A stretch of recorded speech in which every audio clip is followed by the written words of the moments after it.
Yeah,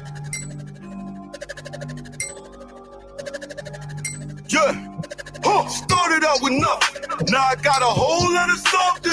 Breaking through the roof. Willy Wonka when he pressed the button.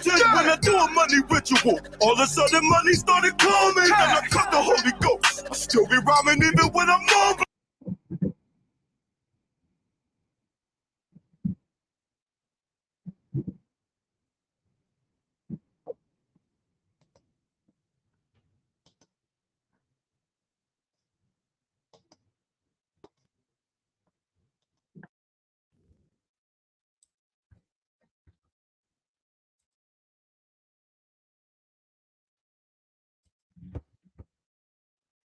Magic. When I open up my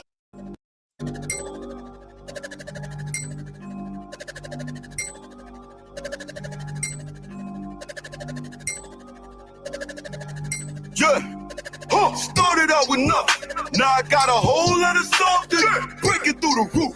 Willy Wonka when he pressed the button. When I do a money ritual, all of a sudden money started coming. Then I cut the Holy Ghost. I still be rhyming even when I'm mumbling. You repeat my name 3 times. While you staring in the mirror, bottle will appear.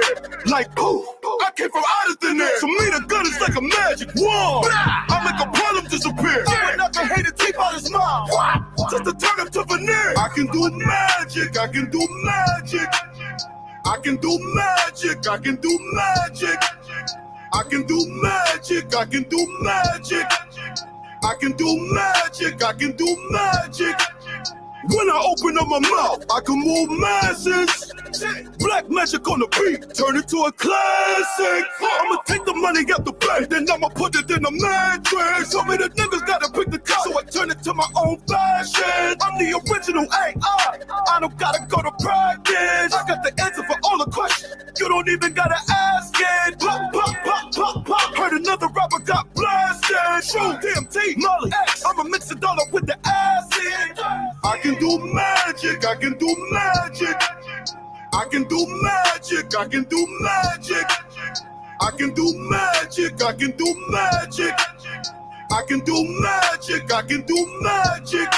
Call me Diddy, the way I remove chains, I make it look too easy. When the camp low, make the money fall from the sky like it's so cheaty, too creepy. When I wanna talk to them, I'm a wizard, I use Ouija. Audio, side partner, take the pipe down, call her Luigi. I'm the blue genie, when I do a magic spell, I say hocus pocus, get the cauldron smoke, whipping the dope is post. I know who the Holy Ghost, I like a Gazelle. I do magic like Shaq and Gazelle, on the magic like Shaq and Orlando. Come from a magical land, feel like Urban Johnson on the Lakers. I got some talented magical hands. If you pass it to me in the basket, I'll do an immaculate slam. Damn, abracadabra, turn imagination into matter. I be turning eyes into cadavers. I'm the Alpha and the Omega. I'm a being a before and after. I'm a magician. I'm the alchemist winning the kitchen. I got a secret recipe I'm mixing. If you witness Jehovah, you snitching. Are you Christian? No, I'm different. I created a whole new religion. I be making accurate predictions. Life is like an episode of Simpsons. I can do magic, I can do magic. I can do magic, I can do magic. I can do magic, I can do magic. I can do magic, I can do magic. I can do magic, I can do magic. I can do magic, I can do magic. I can do magic, I can do magic. I can do magic, I can do magic.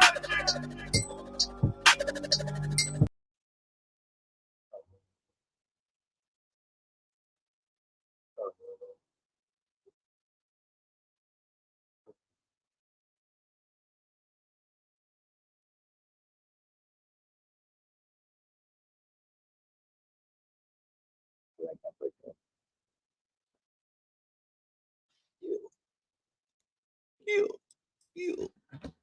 Yes, yes, yes, yes, yes, yes. There you have it, ladies and gentlemen. There you have it. That is I Could Do Magic, all right, from the good brother Camp Bada, off of the album Holy Ghost Part 3. All right. Black Magic. Shout out to Black Magic. Shout out to Cam. Yeah, run that up. I Could Do Magic. We want that shit to touch 1 million. You know what I'm talking about? It's at 100,000. Let us hit a milli. You know what I mean? Keep running it up, make it go viral. It's an anthem. It should be viral at this point. You know what I'm talking about? It should be viral. That should be a hashtag. I need to see dances and all of that. Like, where's the fucking TikToks? Like, what y'all be doing? Like, really?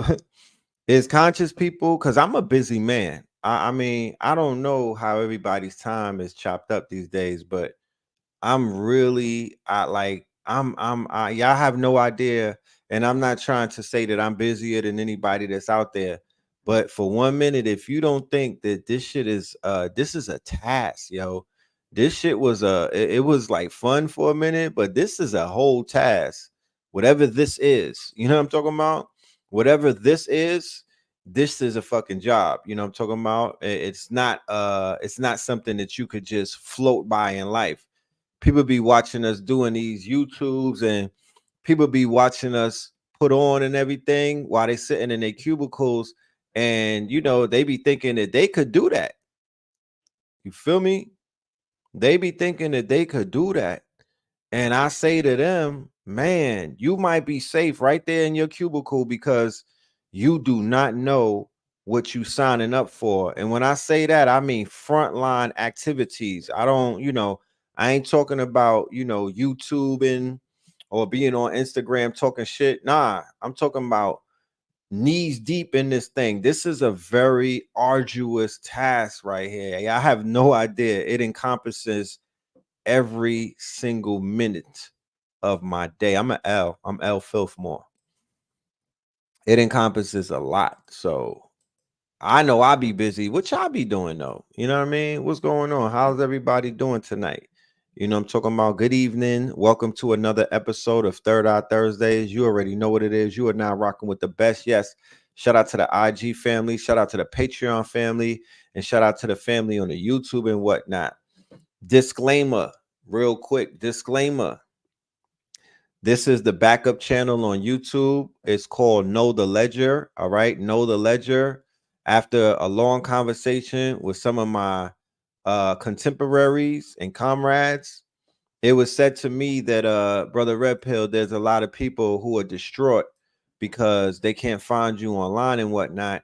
While you may not think that that's a big thing. Shout out to Blue Pill in the building. While you might not put too much stock in it. However, it's becoming, it's kind of shaky for people because they don't know where to find you. And people are tapping into Red and Blue Pill, and they only know us for the internet. Some people only know us through the portals or the platforms that they have met us on. You feel me? They haven't done too much deep diving to find out where are the other places that you could find us. So it was said in the movie The Matrix that if you die in the Matrix, then you can die in the real world, right? And what they mean by that is that if they remove you from the Matrix, if they remove you from the internet, if they wipe your channel out, if they terminate you, if they deplatform you, you all right, like you still functioning. You know what I mean? My life is even more busier now that I don't have a YouTube. I got more stuff to do. I have more opportunities. I have more jobs to do. I have more tasks to do. I have a lot more. It's almost like it ramped it up. However, I owe the people who've been following us and tapping in with us.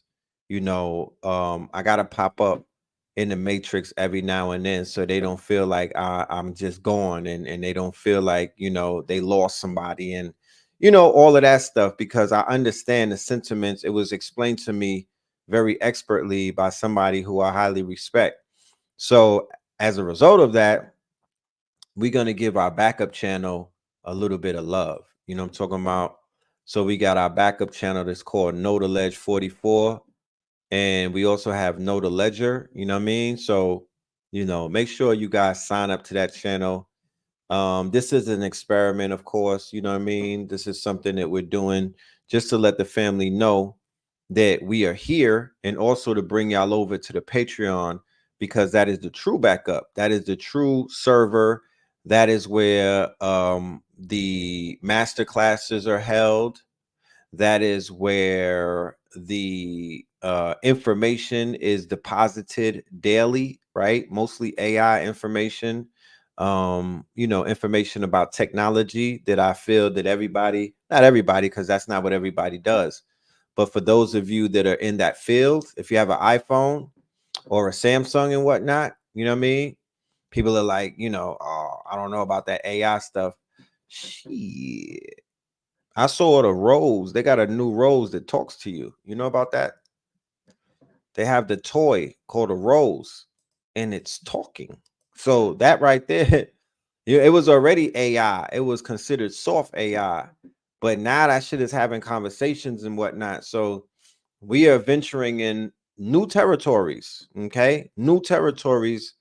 And I don't want to go there. You know what I mean? But I'm calling Cap. I'm calling Kaepernick on some people because they just say things to hear themselves. I think I mean they don't know what the hell they talking about. They don't know what they talking about.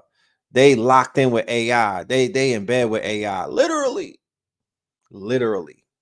Okay, literally. So let's stop the cap. You know what I mean? Learn this shit. You out here boning AI. You should learn it. You know what I mean? You should learn it and master it. Don't let it master you. Don't let it master you. Okay. You're responsible and you will learn about this new field that we are all entering into. It's AI everything now, AI everywhere. So why not master it?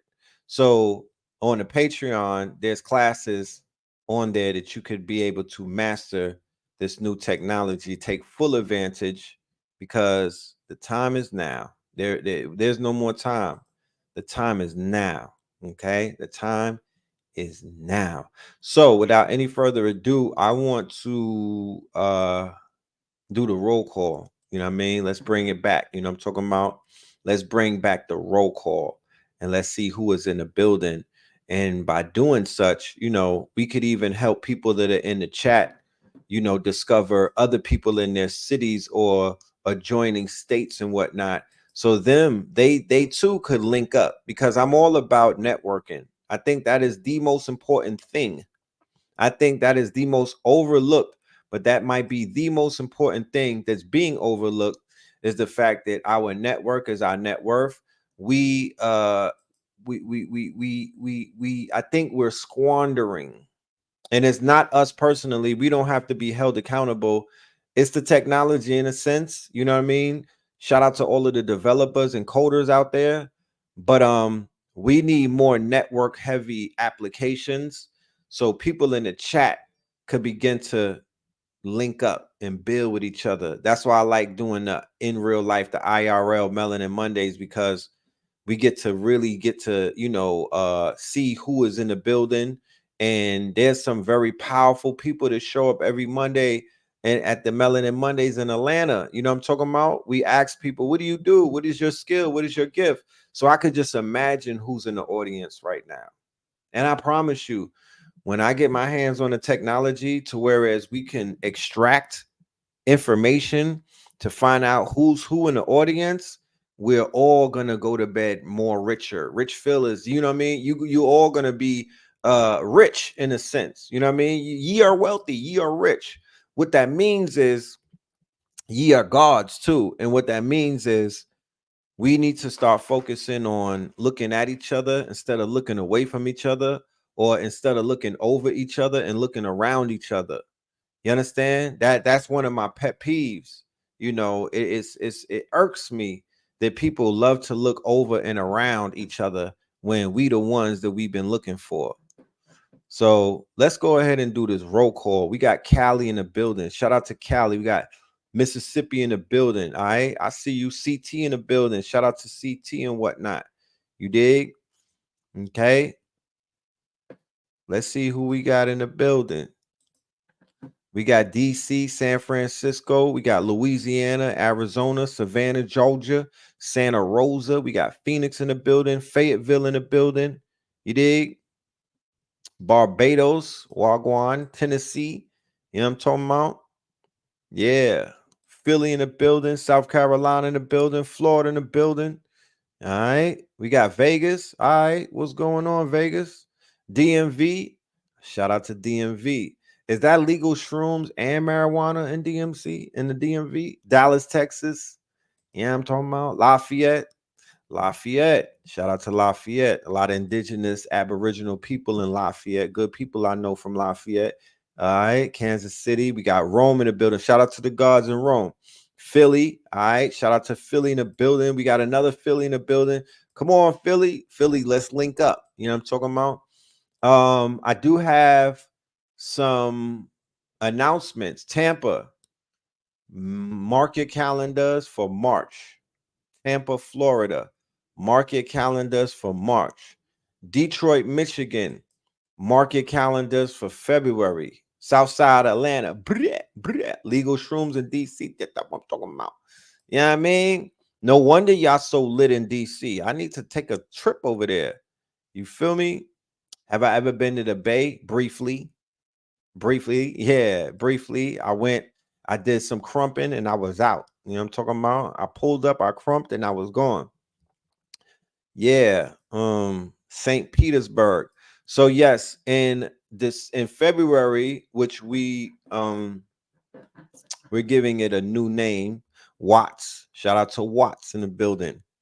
February, instead of it being Black History Month, is Black Mystery Month.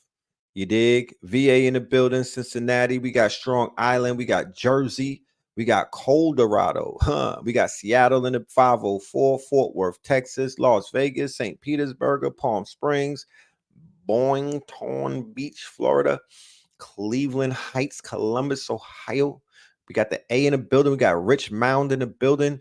Yo, Cotton Sauce, Mississippi. Yeah, talk about that. What's that? Black Mystery Month, or rather Blackamoor Mystery Month. Okay, Blackamoor Mystery Month. We are gonna find ourselves in the beautiful all-black city of Chocolate City of Detroit.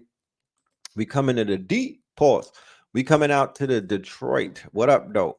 Memphis, Coachella, Charlotte, London. You know what I mean? Nashville, Watts, Albuquerque, Coachella. Okay, I see you. Memphis. My heart is in Memphis. My heart is in Memphis. There's a lot of drama going down in Memphis, so we'll talk about that in a minute. Cleveland, Ohio. We see you. It's a lot of drama in Memphis right now. My heart goes out to the family. I heard that Memphis is a murder capital. God damn. It's crazy. That is crazy, right? Man. Memphis. Yeah, we sending out some love and light to y'all. So, you know, the babies are protected. Those beautiful sisters and whatnot, and the children, the youth and whatnot. You know, we don't want nobody getting caught up in the BS. You know what I'm talking about? We don't want the people getting caught up in the BS. We hope that the smoke clears and it settles out there, because it's definitely up.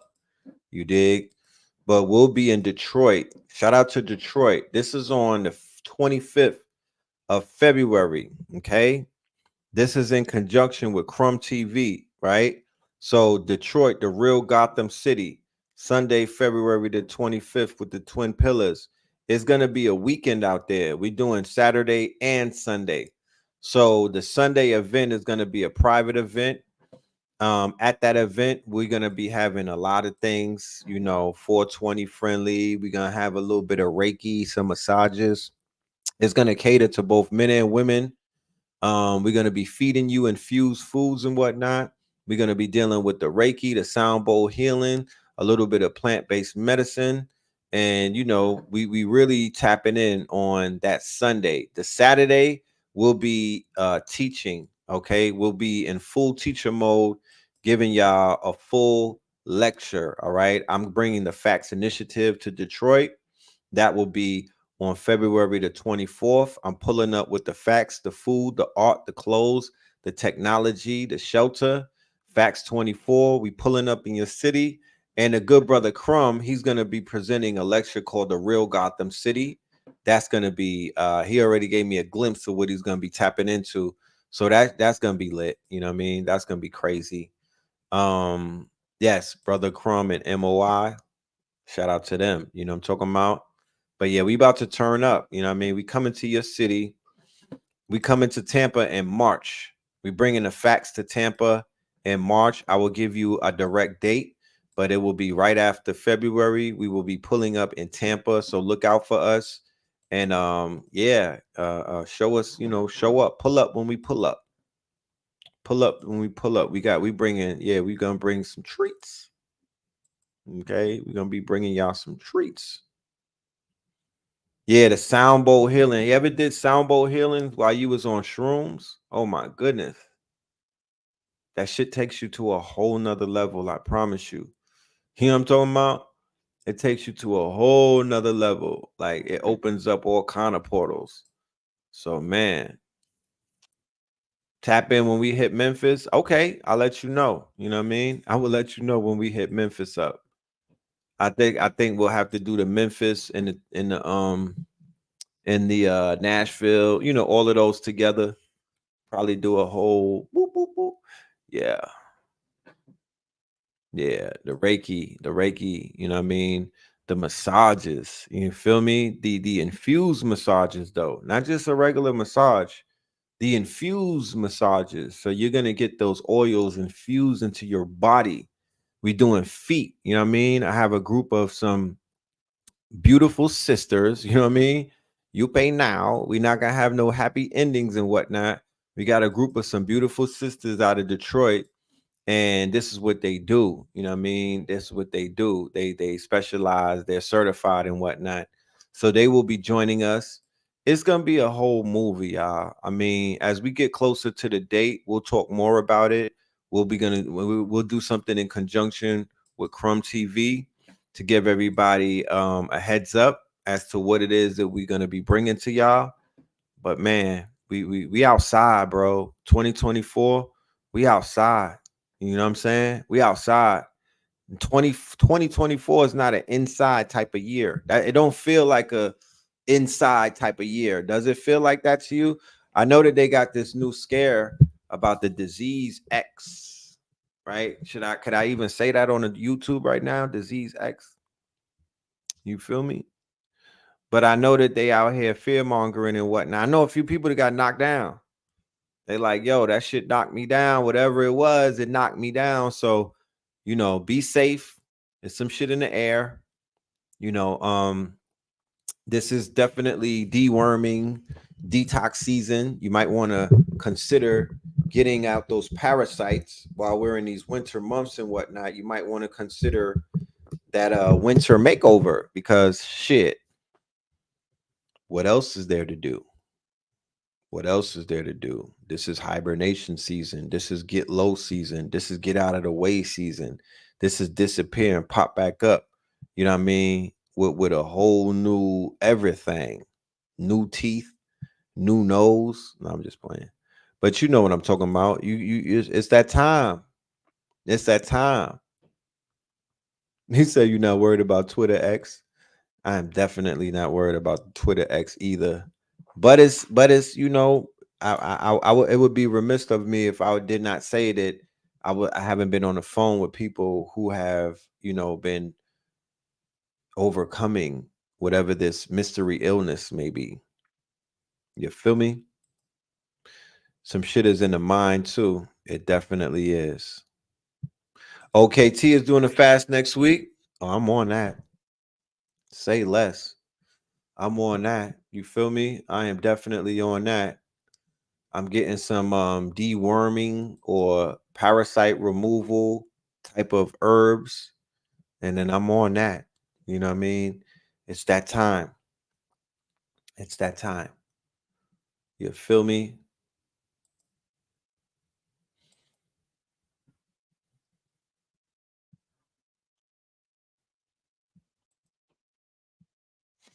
So there's some things that we're gonna talk about tonight. Third Eye Thursdays. We'll be keeping up with some of the news that's taking place that is out there. Um, one of the first things that I want to talk about, and this is basically a follow-up to a story that we were looking at. What month was this? This was towards the end of the summer, if I'm correct, right? This was towards the end of the summer. This was the P. Diddy story that we covered and whatnot, and we were given, you know, we was basically giving the family an update that our good brother, Mr. Black Excellence himself, right? Mr. Black Excellence, P. Diddy, Puff Daddy, Brother Love was in trouble. You know what I mean? And we raised, we trying to, we was raising the alarm, you know what I mean? We was like, there's some trouble over there in Diddy land, you know what I mean? Ladies and gentlemen, there seems to be a little bit of trouble in Diddy land. And we informed the family that there was a lawsuit taking place. Okay. This was earlier, this was before Cassie popped out with the lawsuit and put everybody on about the white fingernail polish and shit like that. Nah, this was before. This was like about 4 to 6 months prior to that. He got into a dispute, right? Yeah, he got into a dispute. As a matter of fact, it was before the summer because I saw this Negro right here at the Invest Fest that was held in August, right? And he was talking greasy on stage with EYL. He was talking like he was a boss. He was talking like that Black Excellence shit was really still going down and whatnot. He was talking about, y'all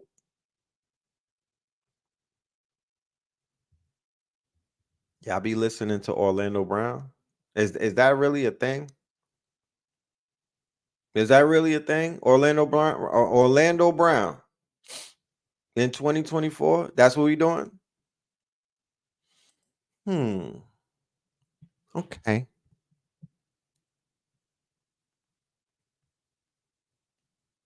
You said what'd you do? All right.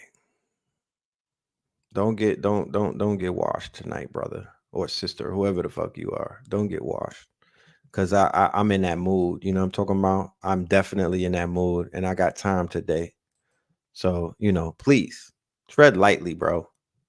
Anyway, I was like, I came back and I said, it appeared because I was at the Invest Fest and I saw him on stage and whatnot. And I was like, damn, Diddy ain't himself. What the fuck? There's something going on with Diddy. He was looking stressed. You feel me? He was on stage looking real stressed and whatnot. But he got up there and he was talking real greasy, like Black Excellence is making a comeback. And then he was talking about this liquor brand called Diego and how they was discriminating. He was playing that victimhood card. Orlando Brown lets you know what's happening in Hollywood. Really? I mean, he does say some things, but is he stable? Because I don't really watch his clips like that. I don't. Is he stable? Are you taking his word on? You know what I mean? That's okay. That's where we at. All right. So I was saying that yeah, the Diddy situation when he basically fell out with the Ciroc parent brand, right? The parent brand. What's the parent brand? It's because it's the parent brand of Ciroc, meaning that they have a bigger brand, this conglomerate, and that is Diego, right? A multi-billion. This is a humongous brand. This brand is bigger than Diddy himself. This brand is bigger than all of his brands combined. This brand is not just one spirit brand. This brand, and when I went to the trade show, I went into the Diego booth and I was able to see their quote unquote size, and I was able to see all of the different beverages or spirits that they was carrying Guinness out, bro. Them niggas own. They got Guinness Stout. Like there's nothing to talk about. They got Casamigos, bro. Like there's nothing to talk about. And rumor has it, right? Rumor has it that when Diddy broke, when they had their falling out and whatnot, the president, I forgot his name, but he had a president. There was a president at Diego who suddenly died, right? I don't know if he died of old age. I don't know if he had a heart attack. I don't know what the fuck was going on, but I do know that he made transition. And when he made transition, so imagine if you are the heirs of a multi-billion-dollar brand and the quote unquote the head of that brand dies after getting a lawsuit. They was like, oh hell no. They said if we don't do anything, we gonna cook this nigga. You understand? Because let me look up the name of the owner of Diego who suddenly died. He's, let me see. He was like, whoever he was pissed off at P. Diddy when this whole lawsuit thing. His name was Evan Menendez, right? So these are Spaniards. These ain't Spanish speaking niggas. These are Spaniards, right? Spaniards. Remember Diego from Blow? Right? These are blue eye, blonde hair Spaniards, and they move a little bit different. I don't know if you've ever been to Florida and whatnot, and you get around those white Cubans and some of those Spaniards that are running around. Yeah, they move differently. They move a lot differently. So he died on June 7th. He was 63. The cause was complications of an emergent surgery for a stomach ulcer. Now, remember, right? He's the head of Johnny Walker and other liquors, right? So he got a stomach ulcer, right? So the stomach ulcer was set off. The stomach ulcer was exasperated based off of the stress that he was going through because he was fighting P. Diddy both in public and in private. So after he made transition, the Diego family said if they don't do anything, they finna bring him down. They said the buck stops here. He's been bullying us and he's lying. And he only put $1,000. This is what they said in the lawsuit. I read the paperwork. He only invested $1,000 into Darien liquor, right? There was a deal on the table and whatnot, and he didn't fulfill his part of the deal. Then they said that his initial investment was a stack. I'm like, damn, nigga, I wish I was at the cap table. I would have gave him, I would have probably matched that. So fast forward, a few months later, after all of these lawsuits mysteriously, began popping up, and the legal teams from my research were all paid in advance. They're not on pro bono. Somebody paid each one of these lawyer teams. They were paid already. They got their bread. Go and do your work. So rumor has it that they are the ones that are behind his exposing of, rumor has it that they're powerful enough. Remember, you have liquor mafias, you got spirit mafias out here. These people wield enormous influence and whatnot. So they was like, yo, we're gonna take them down because at the end of the day, this is a spirit brand. So the spirit brand is in bed with you when you're doing when you're doing spirit, when you're doing non-spiritual shit, meaning that it didn't take long for them to find out the dirt on this nigga. I'm assuming that if a multi-billion-dollar brand, the same way that if these Hollywood in these record labels and these Hollywood studios, when they get in bed with you, they know your dirt, bro. They actually go out and buy your dirt. They invest in your dirt because what better way to hold a sword over the nigga's head than to have some blackmail on them? This is how this whole game works. It's called honey pots and stuff like that. This is what Jeffrey Epstein and all of them was running. It was a whole operation. It was a blackmail honeypot operation where they were able to. It was a whole Mossad rat line. They went back for years, going all the way into what's her name? Gresseline, whatever her name is, Maxwell. Her father was Mossad, and he was running blackmail operations and things of that nature to line these politicians, these Hollywood actors, people of power and influence and things of that nature. You always have to keep your hand in their left pocket, right?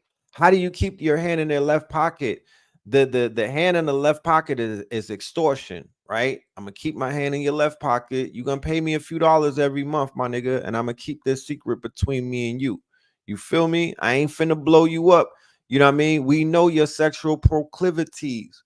We know your kinks, right? And it goes back to what I was saying when I'm trying to explain people how these operatives move and how this game is set up and whatnot. In the West, I don't know how they operate in the East and shit like that, because I'm in the West.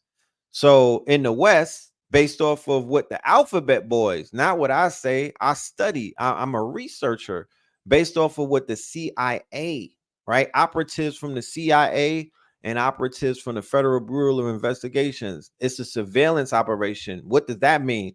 That means that the streets is watching. Not only the streets, nigga, the tweets.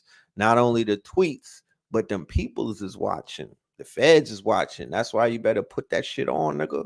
You know what I'm talking about? So when you at trial like Thugga Thugga and they pull them pictures out, you looking clean. The feds is watching. And they're building dossiers and whatnot. And one of the most, what they really want, that's why you have spyware on your phone.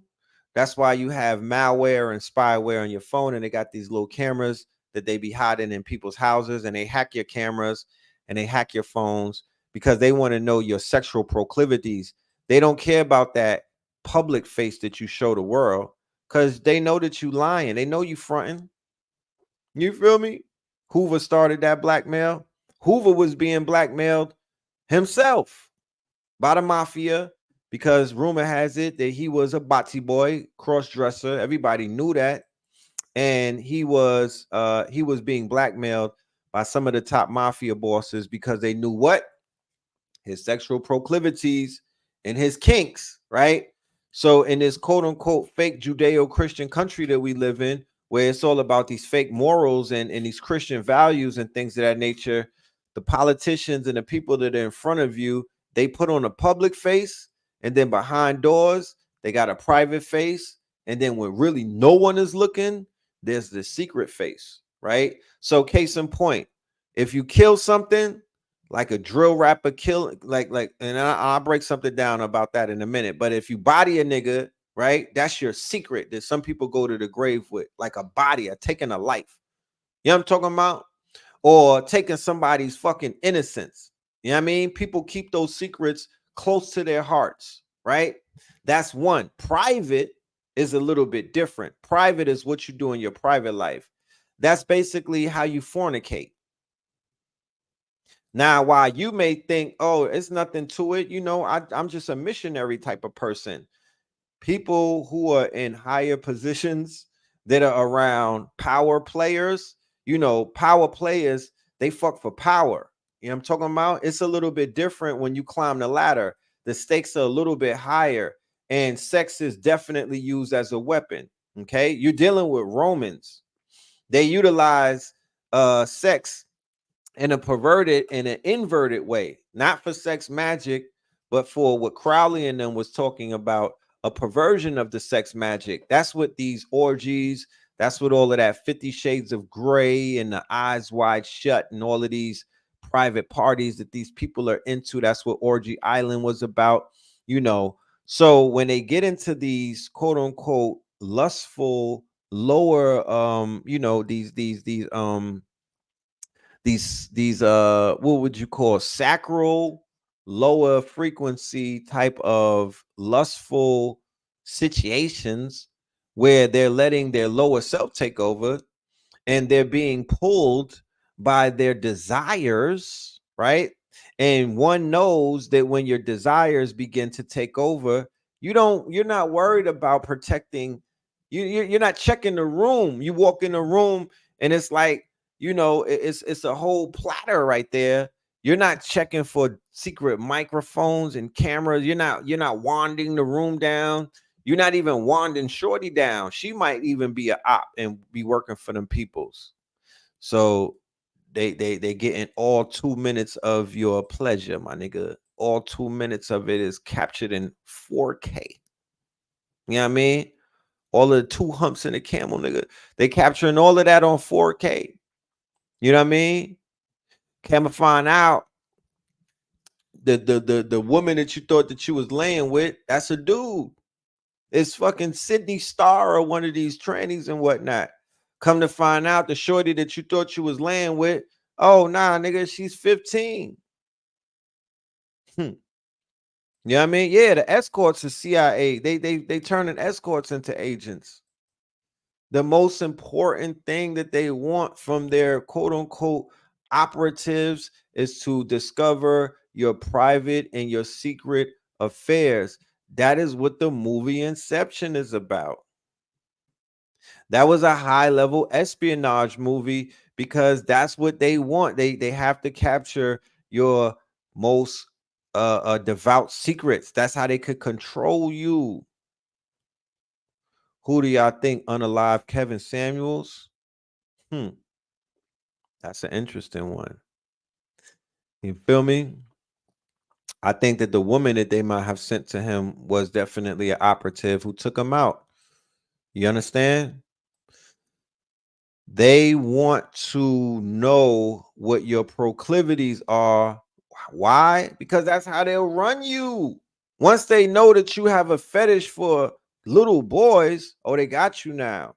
That's what they're going to hook you with. That's the hook. Impulsive lust.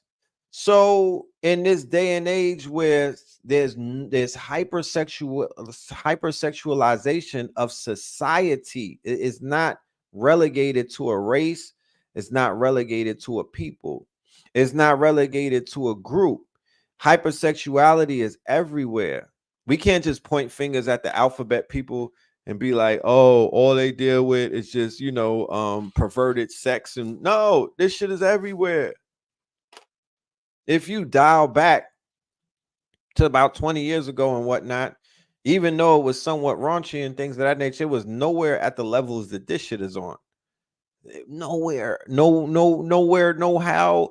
They showing full frontal on regular TV.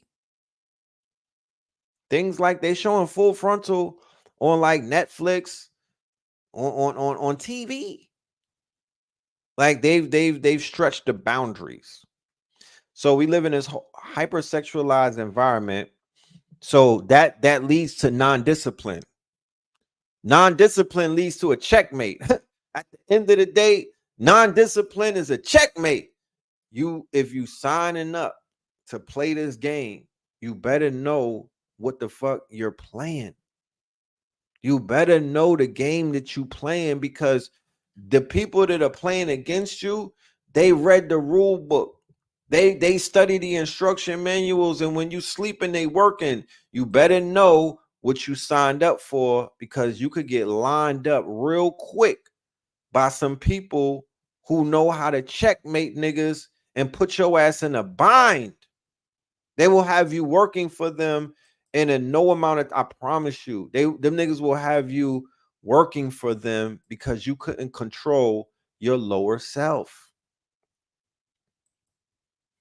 That's why that's why people, brothers and sisters from the Nation of Islam, right? That's why brothers and sisters from the FOI, the more disciplined your organization is, and that's not because I'm not in that organization, so I don't know about the inner workings of that organization. However, what I do know from the outside looking in, from an observer's perspective, is that it is very hard to catch those brothers in an act that will compromise them because of their discipline. Right? Because when they tried to flip Malcolm X, when they tried to coerce Malcolm X, when they try to blackmail Malcolm X, when they try to watch him and surveil him to get dirt on him, they could not find it. Why? Because he was disciplined. That was the only thing that was saving him, was his quote unquote religion and the fact that he was standing on discipline. So if they can't, they didn't have that problem with MLK. He was not disciplined, and he opened himself up for all kind of quote unquote blackmail and all kind of dossiers. They got mad dossiers on homie. He has his sexual proclivity was snow bunnies. You know what I'm talking about?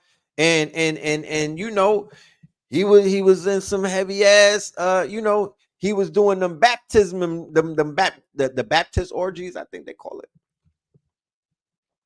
You know, with Gertrude and Bertha and them, right? With the congregation. You know what I'm talking about? He was laying up. You know what I'm talking about? That's an Atlanta nigga. He was cranking that stinky leg. You know what I'm talking about? That's an ATL cat. You know what I mean? No disrespect. What's that? The West Side? This is a native, y'all. You know what I'm talking about? And if y'all know anything about the A, you know how they get down. So yeah, he was knocking them down like bowling pins. So they were able to build up dossiers on him. They were able to blackmail him. They were able to threaten him to expose him to his wife, to the point they took it as far as to suggest that he commit suicide. Now, if that's the case, what the fuck? What they got on that man where they could be like, yo, kill yourself, or we gonna reveal yourself. Kill yourself, or we gonna reveal yourself. So they tried all of those tricks. They tried all those tricks to get that man to basically, you know, self-destruct, and who knows how far into the compromising that his assassination had to do with the surveillance, and with the fact that they had, you know, they basically had his number. They kind of knew how to checkmate him, right? Shit crazy. Shit crazy. And that leads me into another discussion that I was having on Twitter, you know, I mean on IG. I don't know if people understand who the hell I am on the internet. I'm a fucking troll, bro. Like, I'm not on the internet to try to like be super serious. I don't know if people realize that or not. Like, I'm literally up there starting, you know, I'm not starting trouble, but I'm engaging my audience because it's called social media. So on social media, I'm not trying to be deep on social media. I'm not trying to be nobody's friend on social media.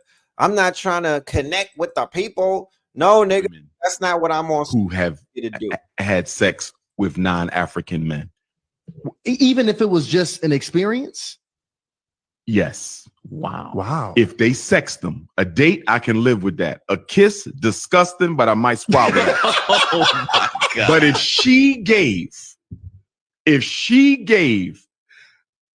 that honeycomb hideout to a devil, if she gave her cookies to that Caucasian Slayer,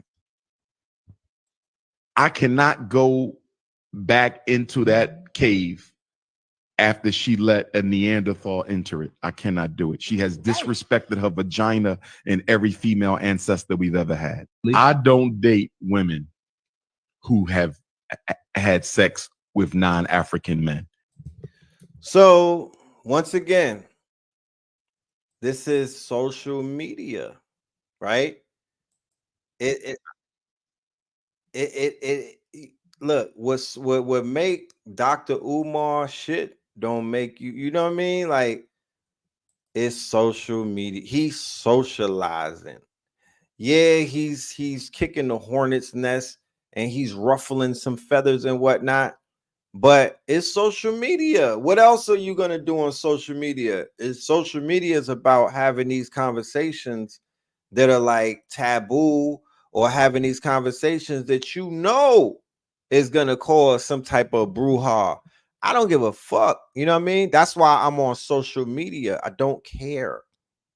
I'm not on social media to be super deep and to be, you know what I mean? No, that's not what I'm here for. I don't even know y'all like that. You know what I'm talking about? I don't even know half of the people on social media. And for the people that do know me, they know how I am in real life. They know I'm a funny ass dude. And if we was in the barbershop, I'm talking shit.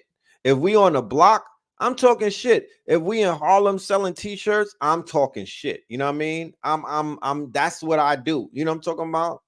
And we clowning, we playing the dozens. I'm joking on niggas. I'm ranking on you. I'm doing everything to keep myself entertained. And that's what the fuck I'm on social media doing. I'm keeping myself entertained. I don't give a fuck about none of this shit, bro. It's not what the fuck you're not going to figure out. You're not going to find the real me on social media. So don't look for it. Okay? Don't even look for it. Don't waste your time. You want to know the real me? You need to get to know me. You know what I mean? Be an asset. Be an asset, and then we'll figure things out. But other than that, you're just gonna get shit like that. I'm trolling the whole 2024. I'm just letting you know, because people is taking shit personal. You know, they say hit dogs bark. You should see my comment section on that video. The shit is at like 700, bro. People was really in their feels because I was like, yeah, I don't fuck with no chick that was out here swirling and and they like beloved, you wasn't you know, I mean, they like, you know, well, I slept with a white man before, brother. What about you and what you doing? And I'm like, sis, I wasn't saying I was gonna get with you anyway. I don't know what you're talking about. Like, I just made a fucking statement. You wasn't in the running in the first place. So what are you talking about? Like, why are you even taking it personal, bro? It's not even for you. You people to be electing themselves like you talking to them personally, and you don't got nothing to do with them. I don't even know you like that. I don't even know you like that. But what I do know is where I'm from, we that's how we get down.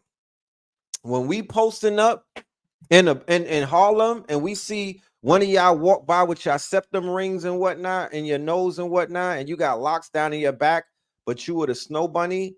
Yeah, we look at each other and we be like, yo, that shit is disgusting. You know what I mean? That's just us. We're immature. What the fuck? We're not part of the new age. We're not, I'm not no fucking generation Q or whatever that shit. I'm not none of that. I'm from the 70s, bro. I'm old school. We're not trying to see none of that shit. You know what I mean? We not co-signing none of that. I don't care what y'all new wave is about. Y'all on some woke shit. Y'all gonna figure it out one day, but I'm not here for that.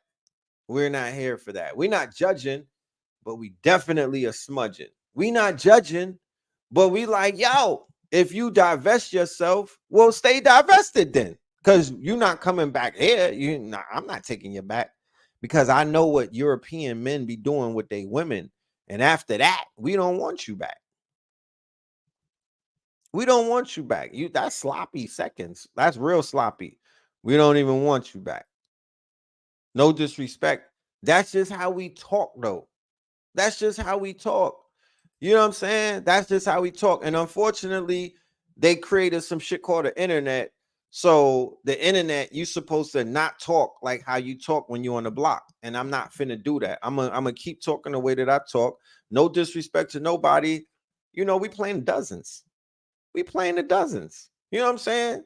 Y'all have y'all things that y'all say. We got our things that we say. But we still love you.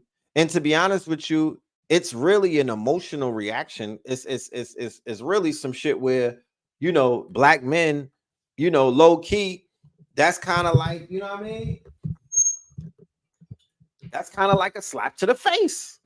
So I can imagine what black people say when they, you know, black women who probably live on the West Coast, because there's a lot of that on the West Coast, because, You don't have a lot of, I'm not talking about this new generation. Once again, when I speak about New York and when I speak about back in the days, take it from I'm 48 years old, right? I'm not 18 years old. I'm not 28. I wasn't born after 9/11. I'm not one of these new niggas. You know what I'm talking about? I'm speaking about it from the perspective of somebody who grew up in a city where my city is divided. Because some people grow up, we on the internet right now. So niggas is tweeting from Portland. You know what I'm talking about? Motherfuckers is tweeting from Oakland and places. We're not from the same place. So what we witnessed in New York and what we went through and how we grew up in New York, we didn't grow up like how y'all grew up in the West Coast or down south or the Midwest. In New York City, it's segregated. The people, the pale people is over there. They rock what they own. And this is not, this post Ice Spice world where everybody is blended and whatnot, the blended Brooklyn, I ain't talking about that. That's some new shit. That's some new shit. You know what I'm saying? That's some new shit. I'm talking about the original setup. We just didn't, we wasn't, nigga, you couldn't come through Harlem swirling before Bill Clinton came up there, bro. Are you serious? During the Dipset era, that wasn't happening, bro. That just, not to say that something was going to happen to you, because nobody was going to do anything. It's not even that serious. It's just that wasn't what's up. That wasn't a trend, because this is a trend now. This is a trend. Black woman wasn't letting niggas from Yemen knock it down from the corner store. Shout out to all of my Yemenis. Is it called Yemeni?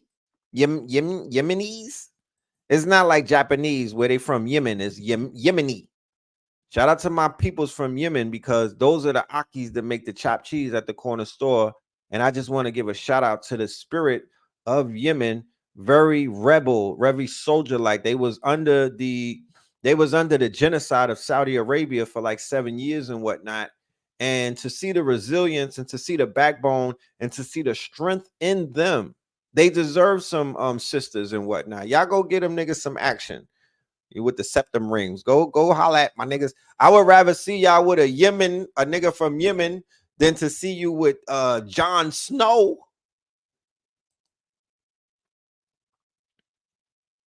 It was a dude from Yemen who gave me, he was the one who, I remember Amir, my son Amir, before he was born, I was looking for his name. I was going crazy.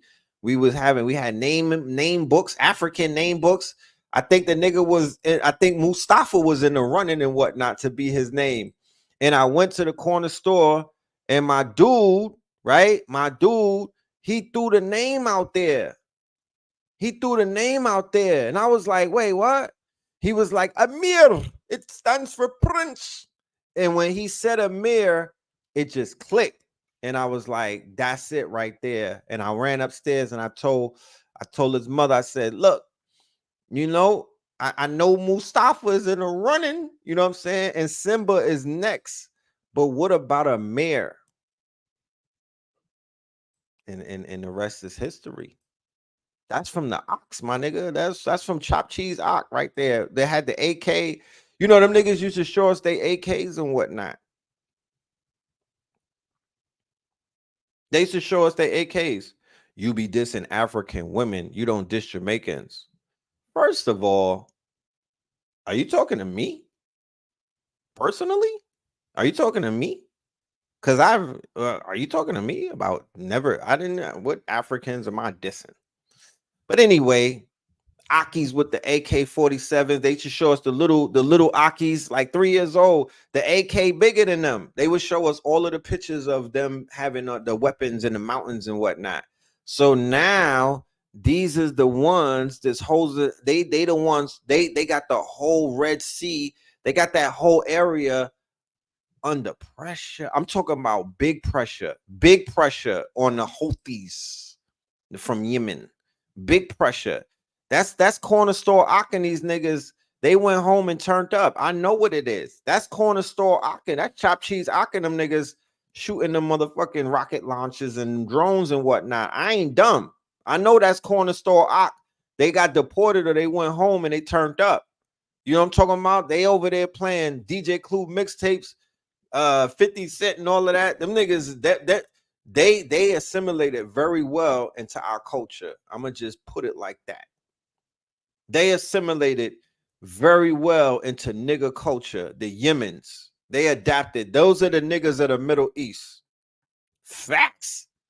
Those are like the Atlanta niggas of the Middle East. Those are the southern Arabs. They gotta be down south Arabs the way they move. You know what I'm talking about? Where are the Yemen women in New York or LA? No, they be in a crib. They got them. They be up. They be up. They put them up. And they be going after them little shorties in off the block. You know what I'm talking about? You know what I mean? It's a few thotties in Yemen right now raising little ox and shit, little chopped cheese ox. With the he don't got 9 ether, he got 8.5 ether. She from the project. They moved her to Yemen. You know what I'm talking about? Lay that seed and whatnot. You know what I mean? I'm telling you, Yemeni be getting haircuts like us and use the same slang. You see, that's the thing. A lot of y'all, you know what I mean? We need to just bring, we need to, I can't, you know, the Apple, no. Meta has the glasses that you could go live, right? They call Ray-Ban glasses. The camera is on it right here. They got the cameras right here. I can't wait to take you niggas on a New York City 20. I'm gonna do the Kai Cenat. I'm going on a 24-hour live stream where I'm gonna just show y'all real New York, not that fucking trauma porn or that poverty porn where these weirdos be going into the hood and they be having these dudes press up on them and fake, you know, like these fake goons and whatnot, niggas with face tats. Like, yeah, I'm gonna show you where we sell crack. None of that dumb shit. I'm gonna show you the cream of the crop of my city. You know what I'm talking about? I'm gonna show you the responsible part of my city, not poverty porn. You know what I mean? We're not doing that. We're not taking you into the bando and stupid shit. I'm gonna show you melanated businesses that are lit. I'm gonna show you interesting characters. I'm gonna show you some outstanding citizens and whatnot, people that are really doing things, because that's what I attract.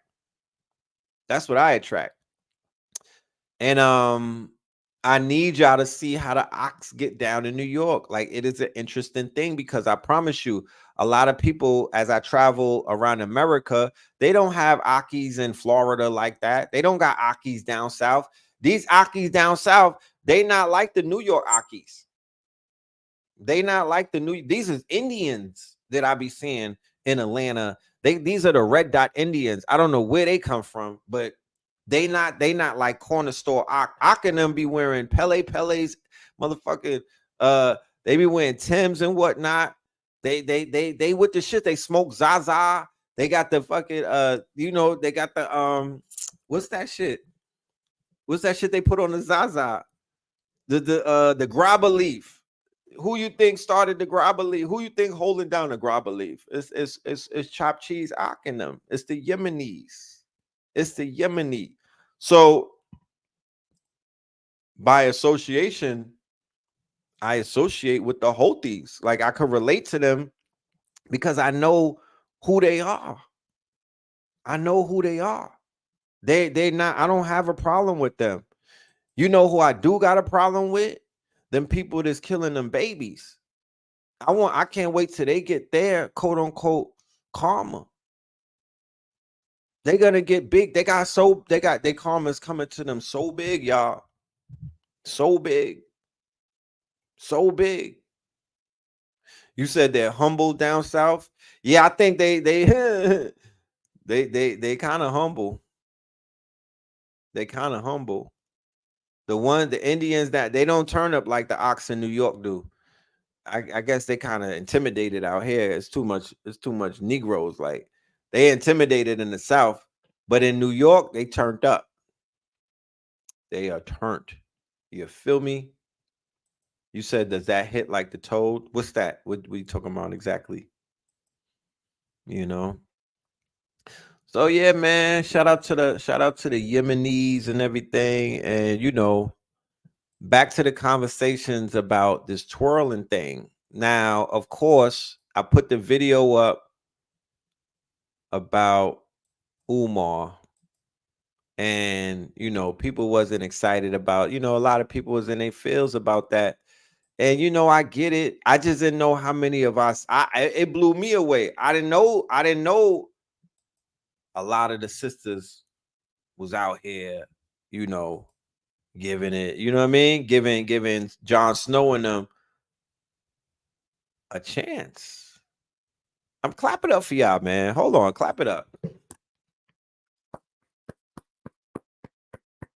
Clap it up. Clap it up. Y'all are so advanced. You know what I'm talking about? My goodness. Y'all are so advanced. You know what I'm talking about? Y'all so fifth dimensional right now. God damn it. Man, clap it up. But how y'all feel about that? I'm wondering. How y'all feel about that? Because Dr. Umar said when they see a sister with a snow bunny or with a snow king, that he feels like, that's damaged goods. And he's like that he won't never date that woman. How you feel about that? I'll take it back. I think that I would I don't know. If I'm on a date and I'm definitely asking those questions. You feel me? It just depends on the date. I'm gonna keep it a buck with you. But if I do hear, if she's like, yeah, I've been with about 8 white guys, I'm just gonna go right to Pornhub. My mind is gonna go right to like, damn, I don't think we could, like, I mean, it might be a lost cause at this point because once you go white, you don't go right. You know what I mean? It's a lot of compromising at that point. Like, you feel me? Because they proclivities is weird to me. They got weird proclivities. So I'm like, you said real men heal damaged goods. That's true. That's right. That is definitely true. You feel me? And I do agree with that.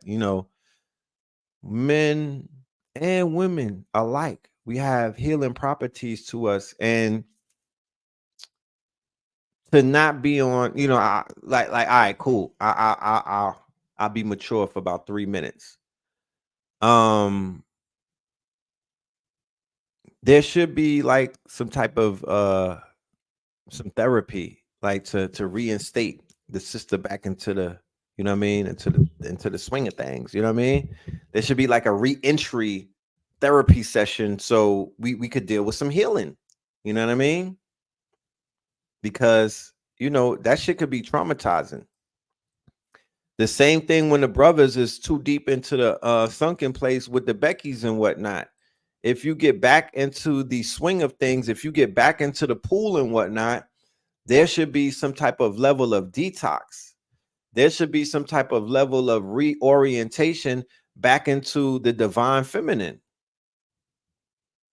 She definitely needs a heroic dose. If I was in charge of the clinic, I would definitely everybody, that would be orientation. Like, you would be quarantined and then you would get a heroic dose. What's a heroic dose? A heroic dose is 5 grams of some shrooms to probably break you out of that. You know what I mean? Just to snap you out of whatever spell you might be under, because quite possibly there's levels of spiritual witchcraft that may be taking place. I'm just saying, y'all are learning so many things these days. How would you know? Every day something new is revealed. How would you know? I'm wondering, how would you know that they not spirit cooking you? Both men and women. How would you know? You feel me? How would you know that they're not spirit cooking? You don't really know these things. You don't know your enemy. You don't even see certain things as enemy. You don't know, you're not following the mandates that Dr. Francis Cress Weldon laid out. You're following lust, talking about, oh, love don't have no. How the fuck do you even get into that? I'm like, I get it, but how do you even get in a situation to even bring that shit upon oneself? Like, how do you even get into the gaze of a fucking Neanderthal? I don't get it. But I'll never get it. And it's not really for me to get, because once again, I'm just being closed-minded. The world is very vast, and people are discovering new people. People are discovering new ways of doing things. People are discovering, new options in life. And I'm gonna just keep it a buck, because it is what it is. It's porn. That's what it is. It's pornography that has women running behind white men. It's the porn. It has nothing to do with anything else. It is the pornography. That's where your interest comes from. And that's why y'all out there trying to taste the sausage or the Vienna sausage. You know what I'm saying? Y'all have seen the white man in action, and y'all want to test it out. You know what I mean? You want to get gonzoed. You feel me? In the movies, the Disney spell, the princess spell, that shit that Shonda Rhimes and him was doing with the black woman. What's her name? Olivia Pope. You know what I mean? Getting gonzoed by the fake president, the ghetto gaggers. You know what I mean? That's where all of those proclivities. It's more of a, that whole divestment movement is more of a, they I know who some of those leaders are from that movement. I know who the head honchos in those movements are. It's more like a curiosity thing. And I'm just saying, man. I'm just saying, this shit crazy. Shit crazy. It ties into the act of hypersexualization, the promiscuity movement. It's a lot of things playing, man. It's not one thing playing right now. And that's not to take away anybody who found divine love, love at first sight, all of that. That shit exists. It's not, I'm not saying anything about that. However, that's a percentage. I think that I feel that the majority, and not the minority, I do feel that the majority, it's not necessarily love at first sight. It has a lot to do with this quote unquote backwoods society norms and things of that nature. How is it that after the police started killing black men? How is it after the police started killing black men? How is it after Trump and people started, the other race was, basically having these marches and they're expressing their disdain for us? How is it after all of this that we began to see a rise in our women going after them? I don't understand. You would think that that would turn you away. But once again, the black man and the black woman in that campaign was crushed. They was crushed. And since 2012 with Trayvon Martin, with Zimmerman, bodying him and whatnot, our image around the world, our faith in one another, and psychologically through the psyops and whatnot, we got crushed and whatnot. So people tend to, and the booty of war is what? It was a war declared on our people. I don't know if y'all understand what that means. Culture war, spiritual war, right? There's a gender war taking place. These are soft wars, though. It's not what you may think or what you deem, because there's so many ways that you could go to war. There's so many ways, and there's so many angles of war that the what you've been taught war is, and what you've been taught war looks like, that is the most grossest expression of war. That's the bottom level of the war. War starts on higher principalities. So the war against higher principalities, that shit kicked off around 2012. So you would think that it would bring melanated people closer to each other. But when I seen them twerking in front of the police, I knew what it was.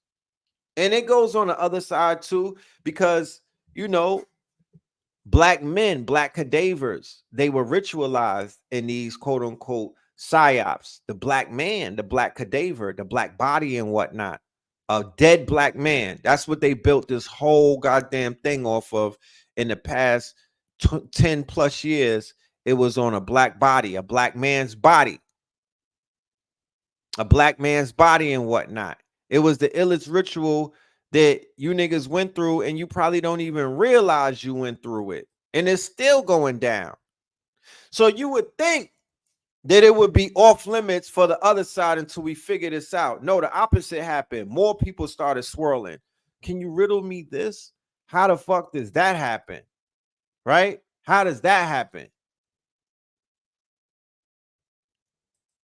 After the Nazis took over France, the French women started choosing Nazi men heavily, right? And then when USA and the black soldiers came and liberated France, then they started throwing the cooch to the Americans and the black man, right?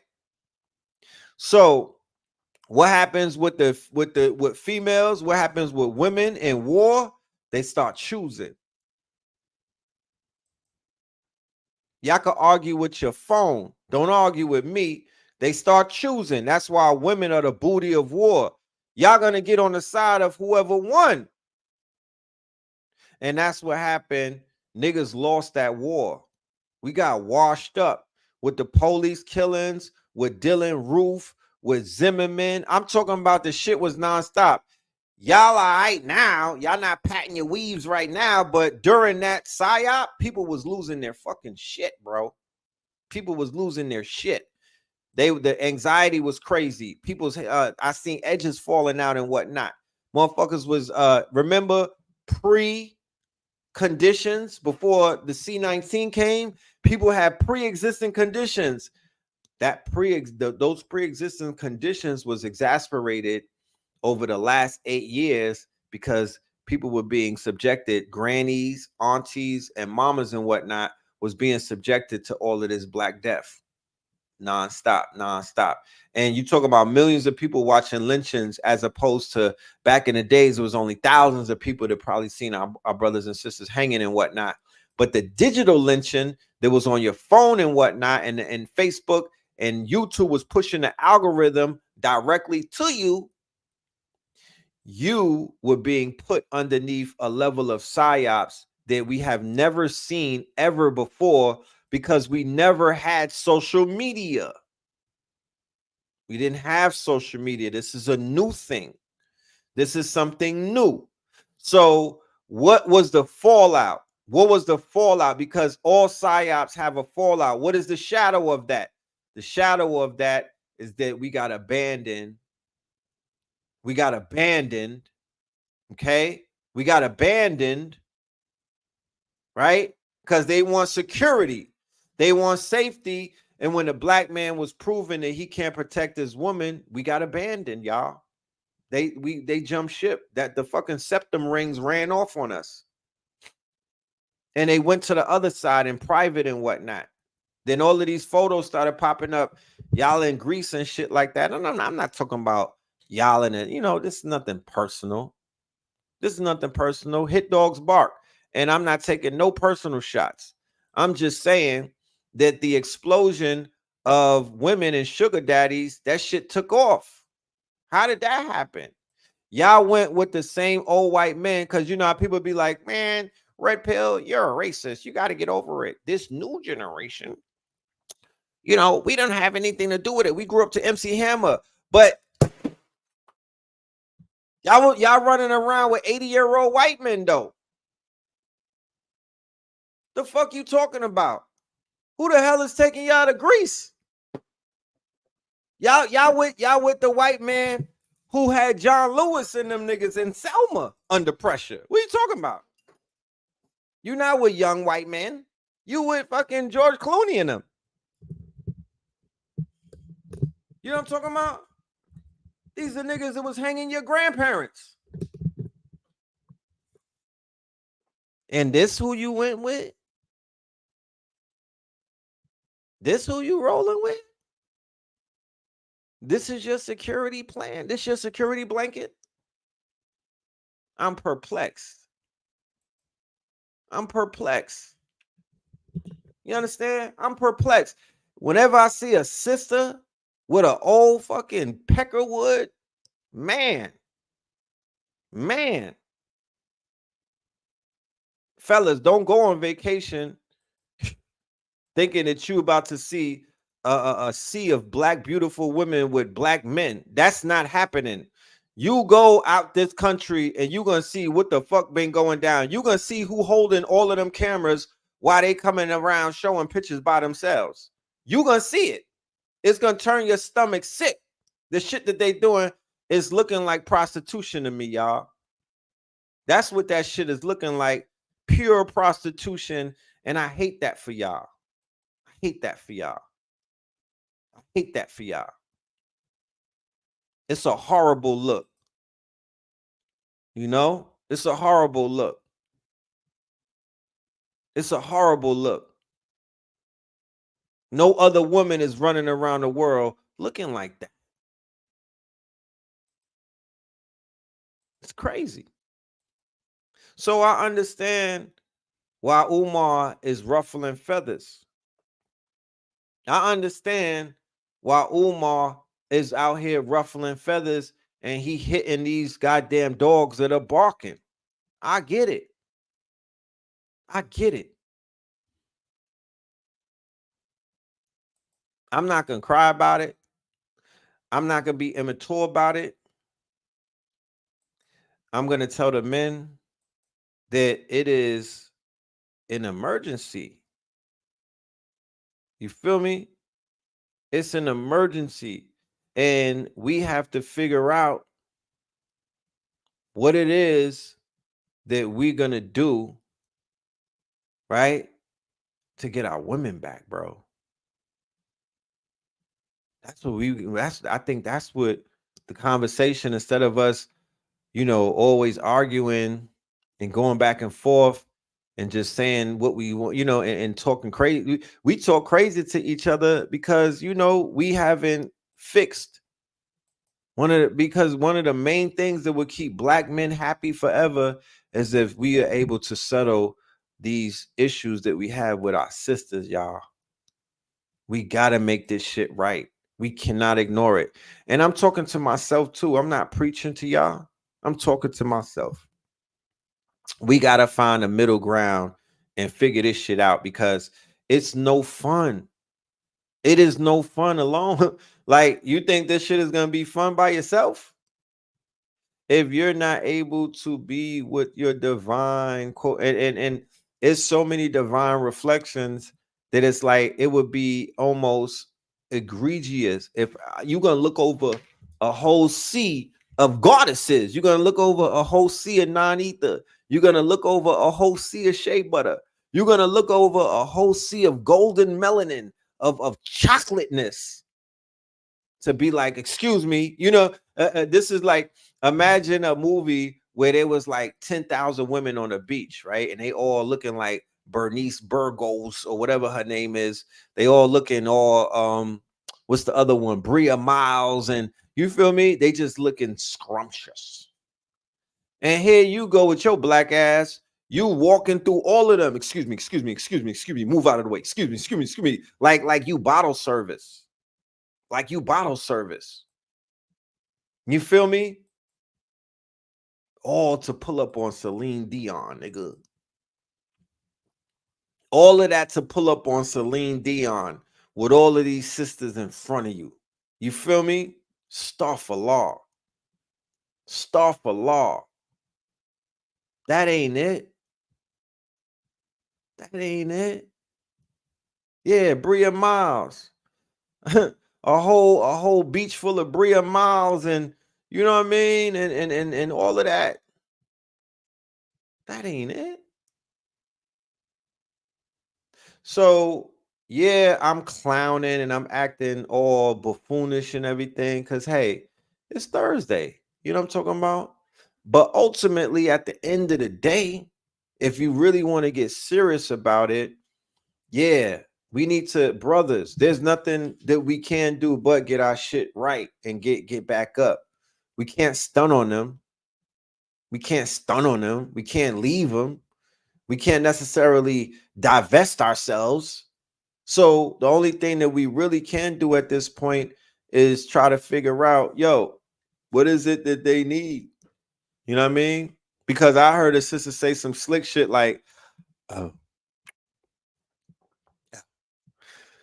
I ain't never have a man love on my afro like my Snow King because the brothers wasn't doing it for me. And I'm like, yo, brothers, let's have this conversation about, I don't know what the word romantic is because I divorced myself from Roman antics a long time. I don't do Roman antics.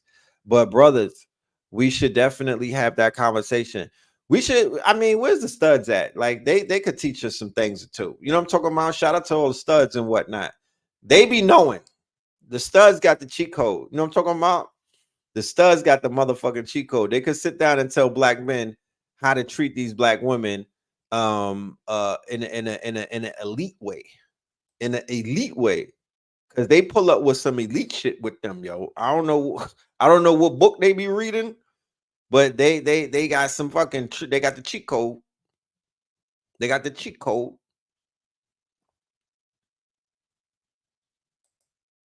I'm not being with anyone who wants to look down at me. You feel me? The studs be beating their ass, right? Yo, I heard the most domestic violence is from the studs. God damn. I heard the most, yeah, the studs be going in, smacking you with them strap-ons and whatnot. You feel me? You know, yeah, they get violent and whatnot. I seen a stud clothesline a shorty on a train before. I just didn't know that that was a thing. You know what I mean? I just didn't know that that was a thing. But what I do know is that they must have the cheat code. You feel me? They got the cheat code. They don't miss no birthdays. They don't miss no. They don't miss nothing. They don't. If a sister got a raise, my nigga, they pulling up with the motherfucking bouquet of flowers, nigga. They don't miss birthdays. They don't miss anniversaries. They don't miss raises and whatnot. I think they must have a stud hotline that just helps them out because, god damn it, how did they know? You know what I'm talking about? How do they know? You know what I'm saying? They got the cheat code. They got the street code. They got cheat codes. You know what I'm talking about? You said they'd be wilder than a Diddy party. you know. But we're gonna have conscious connections. I'm gonna be very intentional about that. I know that I talked about it a lot in 2023. I was going through, just what the fuck. I was just going through life, and I wasn't able to commit because to build that app is gonna take a lot of my time, and it's gonna take a lot of resources and whatnot. We do have venues in Atlanta that we're locking down, and we do have some things on the table that is, the ink isn't dried on the paper yet, but we will be doing meetups, and we will be doing something like a speed, like not really speed dating, because we don't want you to speed through these things. What we do want you to do is we want you to find your divine reflection. I feel that if there's anything that this community and this network needs to really function at a pace that they haven't functioned as of yet, is the divine connection, because I know a lot of people are looking for that, and when they receive that, then they will basically be empowered to be the best versions of themselves, because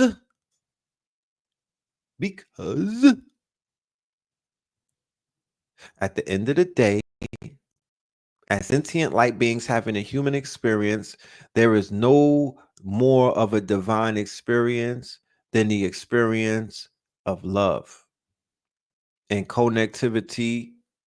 There's nothing that trumps that. That's why it is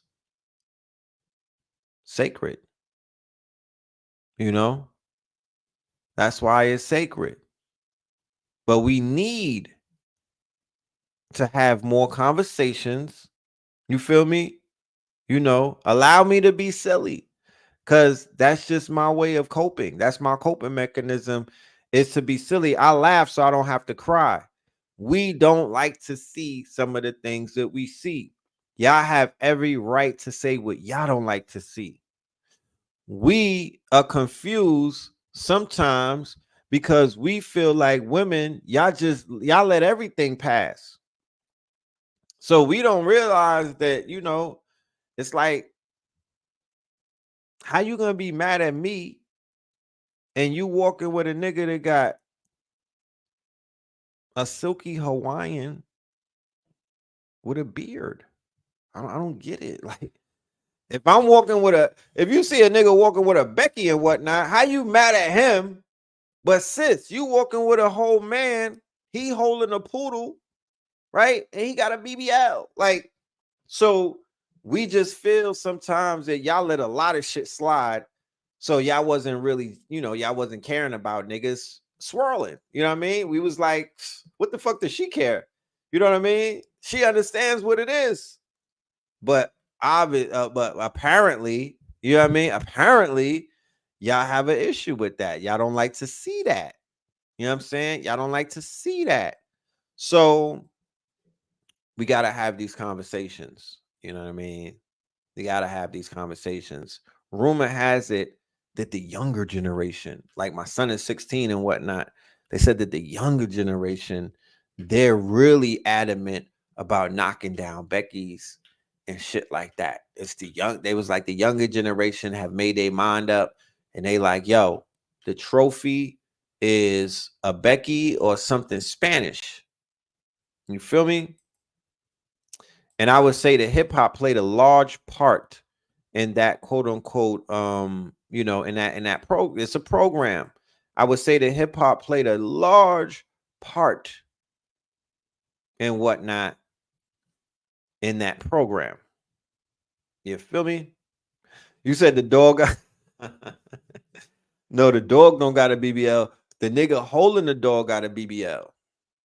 Remember, I used to live in Harlem. And I say it, I'm gonna say it now, and I said it before.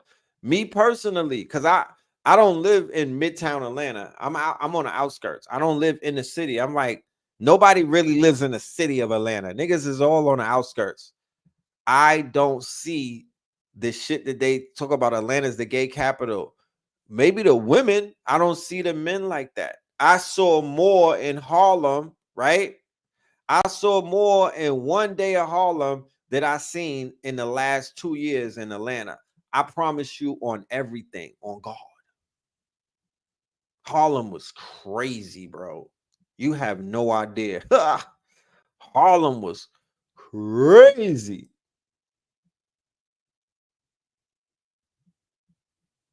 It was a true zest fest over there. So, you know, you know, when it comes to, I know where it came from with the youth. You know what I'm saying? It was in the lyrics. It's in the rap videos.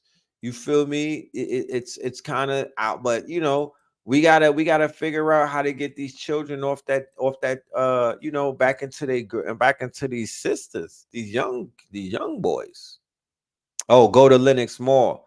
No, I know where to stay away from. I'm not gonna look for these niggas. You don't talk about, once again, if you live in the A, you don't get subjected to, it's like 5 different, like there's one Atlanta, and it's like 6 or 7 worlds in one Atlanta, right? So you be knowing what to avoid. Like, I'm not going to Lenox on the weekends because I know that they took over the mall and whatnot, and that's theirs. I'm not gonna get caught in the mall on a weekend because it's a zest fest. It's the Zest Fest. I'm not gonna go there. You know what I mean? I don't be in the proximity of certain things. Like, if I don't want to get, you didn't know that Lil Wayne hated women. Well, then I would say to you, You should do more research, family. You don't need me to tell you that. You know, just listen to his lyrics. We talked about Lil Wayne last night when I was with the brother Illosophical. I was being interviewed on YouTube by my good brother Illosophical, and we was breaking down some of the hip hop shit. And I was explaining that the younger generation, not my generation, the generation, these niggas that were born after the towers fell, right? They was born after 9/11. Their Jay-Z was Lil Wayne. Their Jay-Z was Lil Wayne, and Lil Wayne, he was the one, he was the sex ed teacher for for these 18, 19, 20, 21, 22, 23, 24, 25, 26. That's who their sex ed teacher was. Little fucking Wayne, Dwayne Carter, who was out there kissing his adopted father on the lips. Right? Y'all don't understand what this shit. If you don't know, then hey, I'm not gonna tell you, bro. You got more studying to do. If you don't know that this little nigga hate women, you got a lot more studying to do, and I don't got nothing to say. You understand? This nigga hates women. Okay? Straight like that. And the fact that he grew up so many young men, but he was out there getting kissed on by another man. What did that do to these young men? It made them zesty. It made them say, so you got niggas out here getting topped from trannies, and they like, nah, I ain't gay. That's that Lil Wayne effect. That's that Lil Wayne effect. You know what I'm talking about? He hated women so much that he saturated the airwaves, and he brought a level of perversion rap that we've never heard before. That we've never heard before. Okay? That we've never heard before, bro. People are so numb that they don't even realize what the fuck they be listening to and what be going on and whatnot. But once again, like I say, if you was born after 9/11, or if you was born after a certain period, it's like coming into the movie when the shit is 3 hours in, bro. Lil Wayne said Birdman brought hookers in the studio to rape him. Okay? So he got raped by an older woman first, and then they turned him out. The men turned him out. What are you talking about? You niggas never been to New Orleans. You don't know how they get down. You don't know about what's the Big Frida and whatnot. You don't know about the homo thug shit that be going down there. Come on, man. They raped him. That's what the strip. He was a little boy, and they gave him neck, and he said that he didn't want that.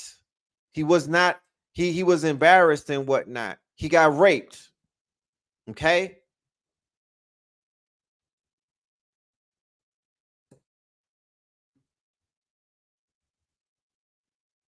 He got thrown into a very fast life at a very young age by some men who are highly questionable at the end of the day, because they don't have problems kissing other men on the lips and stuff like that. I mean, hey.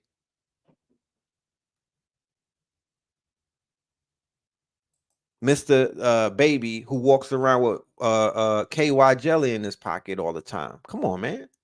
I didn't say that that's all of y'all. I never said that. I never said that. You know what I'm saying? Who the hell would think that that's the whole? Nah, hell nah. But we know that it exists. The same way that it exists in New York City with the Bambadas and all of them. We know that it exists. And that young man got turned out, bro. Not just on Rap City. Gilly blew it up. They openly did it on Rap City. But y'all niggas still followed him. And you still called him the greatest rapper alive. And you still, what would Lil Wayne do? You got face tats like Lil Wayne. You niggas grew your locks like Lil Wayne. You started wearing tight pants like Lil Wayne. You started skateboarding like Lil Wayne. Guess what else you did like Lil Wayne? You got to be careful who you living vicariously through. I don't care how good the rhymes are. And then Lil Wayne is like Stripe and the Gremlins, right? Lil Wayne is like Stripe and the Gremlins. He gives birth to variants of Lil Wayne. Who's the variant? Young Thug, who tried to kill him. That's how far he was willing to take it, to basically eat this nigga's energy and be his clone.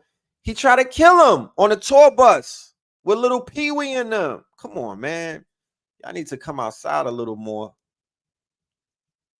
Y'all need to come outside a little more and really figure out, like really know the history of this rap shit that you are a part of. You got to know the history of the art form or the culture that you claiming your own. But the gremlin that popped out of that nigga Lil Wayne's back was Young Thugger Thugger. And then the gremlins that popped out of his back was a whole bunch of other weird niggas. You understand? That's how this shit devolves. Little Nas X pops out. He's a gremlin that comes out of that strain right there. Come on, man. Y'all don't know that? Y'all don't know that?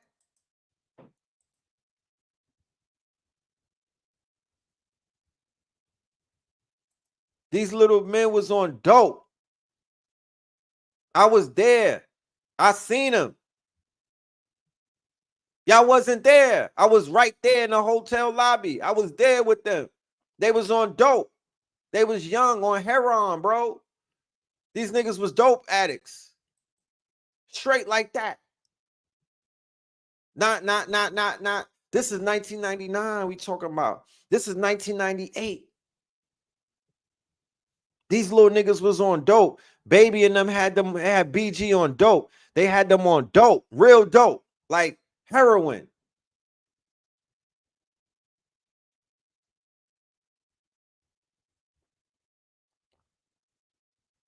You got to be careful who you live vicariously through, because that can affect your thoughts and your decision making. Life is about decisions, right? Life is about decisions. You can make a decision and regret that for life and whatnot, and won't never be able to come back from the decision that you make. Life is about decisions. It's all about decisions. But who's influencing those decisions is the $1,000,000 question. Who is influencing those decisions? Who's influencing those decisions? You gotta ask yourself those questions. So these rappers people grew up listening to Wayne. So the lyricism was top tier. You feel me? And a lot of other things was there. So motherfuckers was just encapsulated. Oh, I'm riding for Wayne. That's the Southern Jay-Z. You know what I mean? That's us against them. Oh, Lil Wayne. Oh, that's, you know what I mean? He's the truth. He's gonna take over the rap game, right? Once again, you could rally and root for an artist, but there's a thin line between rallying behind an artist and then there's the trying to become that artist, right? Trying to become that artist, or trying to incorporate yourself into that artist's artistry, or trying to walk in that artist's shoes so you could unlock some of the superpowers that artist is exhibiting in their lyrical prowess. So it's like, I gotta drink lean and pop pills because I want to be as ill as this artist, right? So then that's when you start seeing niggas popping up with the double cups and whatnot. Why was there such an influx of double cups amongst the younger generation? Because they wanted to tap into whatever the secret sauce that had Lil Wayne rapping like that, right? Same thing when you see Future with the double cup.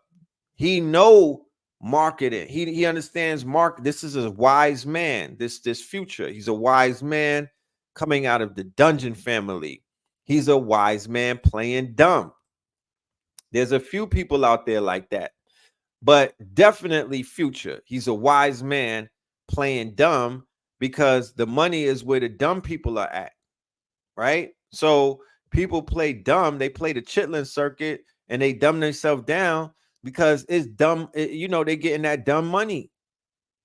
They getting that dumb money. Yeah, Bum B was playing dumb. That nigga, there's nobody in the world playing more dumb than Plies. If anybody knows how Plies is when the camera is off, there's no rapper that dumbs themselves down more than Plies and Little John. Okay. Yeah, they was crushing on Lil Wayne. Now they crushing on Young Boy. A lot of homoeroticism taking place. You feel me? A lot of it. So these young boys is getting turned out by just following flawed niggas. They getting turned out just by following a flawed nigga. You understand? It's happening vicariously just from following a flawed rapper who's not really in their true proper persona. Okay. So the character that they decide that they portray is not a character. So it's like, why isn't it a piece of shit doesn't play a character where they're an uplifting character? Like, why can't a person of bad character say, I'm gonna get into the role and be a better, I'm a role play and I'm gonna become a character, and that character is gonna become a smart man with great integrity. Why don't they ever do that? No. What they do is they're men of integrity or men of character who decide that they want to role play as somebody of poor character and poor integrity. That's what you see in a lot of these rappers. Don't ask me why they do that. I don't know. But what I would say and what I would quote unquote, my theory of it would be is that it just might be ignorance is bliss, and it's easier to be dumb. It's easier to be dumb and to play the fool. It's easier to play the fool. And that is what you see in people like Future and whatnot, who don't even do drugs. And all he rap about is doing drugs. So when you see him with the double cup, he was emulating. When you saw 2 Chainz, when he turned into when Titty Boy turned into 2 Chainz, right? And he co-opted Wayne's flow, double cup, right? Jules Santana, double cup, right? All of these niggas was double cupped up trying to follow in Lil Wayne's footsteps, and they became addicts themselves. Right? These niggas, you hear them on a podcast talk about, yeah, I was addicted. I was messed up, bro. My stomach is fucked up right now. I was addicted to lean. I was addicted to pills. I was addicted to coke. I was addicted to crack. I was addicted to heroin, opiates. That's what they out there saying. You know what I'm saying? Does anybody know what it does to your body? Is anybody here? Have you ever nursed somebody who was addicted to lean, who was pooping? You know what I mean? Who had all kind of constipation, and I mean the side effects for that shit right there, bro. The medical side effects to that shit right there is crazy. Just to do what? To lean, to look cool, and to rap slow. Y'all doing all of that. You could have just slowed the fucking beat down. Why would anybody do that to themselves? Why? You know? You said righteous is made to look lame. Of course it is. When the people who were initially righteous decided that they wanted to role play and they wanted to play the role of the unrighteous in order to get favor, right? From these knuckle draggers. Yeah, you could have just chopped and screwed that shit. Yeah, ASAP was on a double cup, and then ASAP was on a double cup, and that was in 2013, right? He brought up, and all of the other young artists that was copying the ASAP algorithm or the ASAP swag or the ASAP aesthetics and whatnot What did they start doing? Wearing vintage clothes, because that's what ASAP Yams. It's not ASAP Rocky. It's ASAP Yams. Rest in peace. He was the brains, the Svengali, or what they call the Yoda behind the whole movement. It was not ASAP Rocky. Henceforth, why when ASAP Yams died from what? Lean overdose. He had an overdose, right? That whole shit fell off.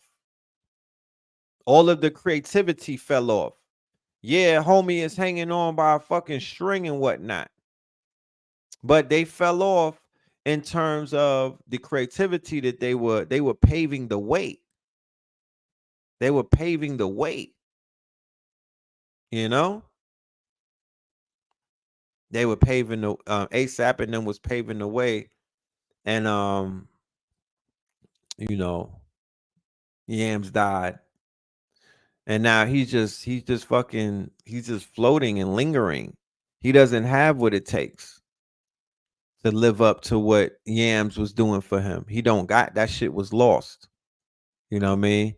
Yeah, we could go down the name of all of these rappers that died of overdoses. Flatbush Zombies, they chilling. I be chopping it up with Juice. The Underachievers, they chilling and whatnot. You know what I mean? They went to the West Coast and got with some Beckys. That's what happened to a lot of these niggas. They go to Coachella, you know what I mean? And they get kidnapped. Travis Scott got kidnapped. You know what I'm talking about? You got billionaire Becky's out here kidnapping niggas. You feel me? They do the California tour. They go on the Pacific shit where they drive through the beach and they meet these fucking surfing Beckys, these blonde hair surf Beckys, and it's over. Them niggas, goodbye. You know what I'm talking about? Goodbye. Yeah, Capital Steez. 2011 when peso changed everything. Is that Peso Pluma you talking about? What peso you talking about? Lean has a long history in Philly. They would mix it Xannies and call it syrup and pancakes. I remember that. You feel me? I remember that. You know, they was smoking that wet too, real heavy. They was smoking that embalming fluid.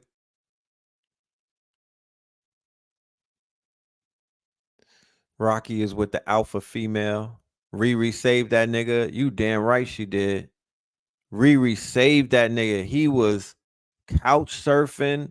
This nigga was going, he was lingering. She came and she threw that nigga. Oh, the single Pesos. Okay. I thought you talking about Peso Pluma. Am I gonna put the live replays on Patreon? Oh, for sure. You know? Yeah, well, it wasn't even Peso. What was the song with the white girl when he had the bottom fronts and he had the white girl? Purple Drink.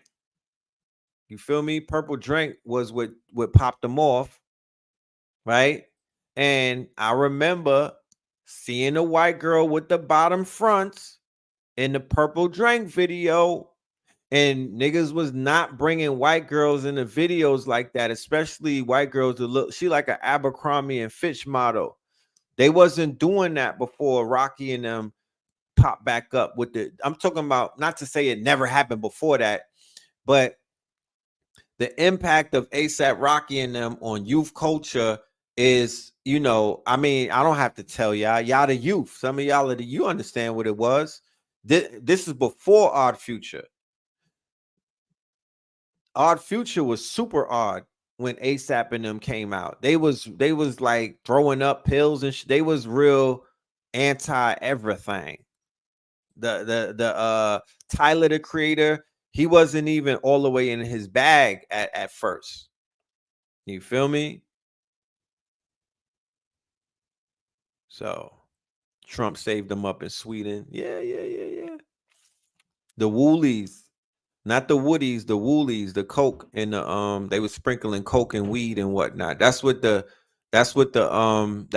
big Willies and the OGs used to smoke. That's why they became crackheads, because they were smoking cocaine The shit that Trick Daddy and them niggas be in opium in the fucking clubs in Miami on the beach smoking. The shit smell super bad. It smells like it's sweet smell, but it stink as fuck. You ever smell somebody smoking cocaine? It's not a good smell, bro. You know? Yeah, that's them Tumblr days. Remember that? That's them Tumblr days. You know? So, you know, I'm always with and to be honest, and the funny thing, oh, shout out to Vince Staples. Yeah, I seen the Woolies and the Leaky Leak. Like, just think for a moment about that right there. The Woolies and the Leaky Leak. That was the fentanyl of our day. Okay, that was the fetty of our day. That was the lean of our day. To the like, I smoked angel dust one time, right? Fucking around, following A. Rashid. I'm like 14 years old or 15 years old. And bro, you know, I've had some situations with narcotics that was unpleasant. I'm not a person that I would say that I'm, you know, I don't have a proclivity to hard drugs like that. That's just not my genetic makeup. I'm not. I know some niggas that could hit crack and just function. You know what I'm talking about? Like, I know people that can hit hard drugs, niggas that be sniffing lines like they Scarface and they could function. I don't fuck with none of that hard shit. You look at my face. I'm too, you know what I mean? I'm too self-conscious to be on some hard ass drugs. But I did hit the fucking angel dust thinking that it was weed back in the days. And that shit it sent me to Pluto and back. You know what I'm talking about? It sent me to Pluto and back, bro. I literally was down for about 2 weeks. I think I slept for 2 days straight. Facts. Actually, I slept. My mom thought I was dead. I slept for literally 2 days straight, bro. That shit had me. You remember Friday, nigga, with Smokey, nigga, fuck up. I was in the chicken coop for real. So with that being said, my mentality is like, what the fuck is these niggas' brains built out of if they smoke this like a cigarette? You know, like Wu-Tang, Staten Island niggas, and like I'm talking about like Supreme, you know, these old school OGs that was throwing dudes off the roof. They was different because of what they were into. They was into angel dust and they was smoking woolies.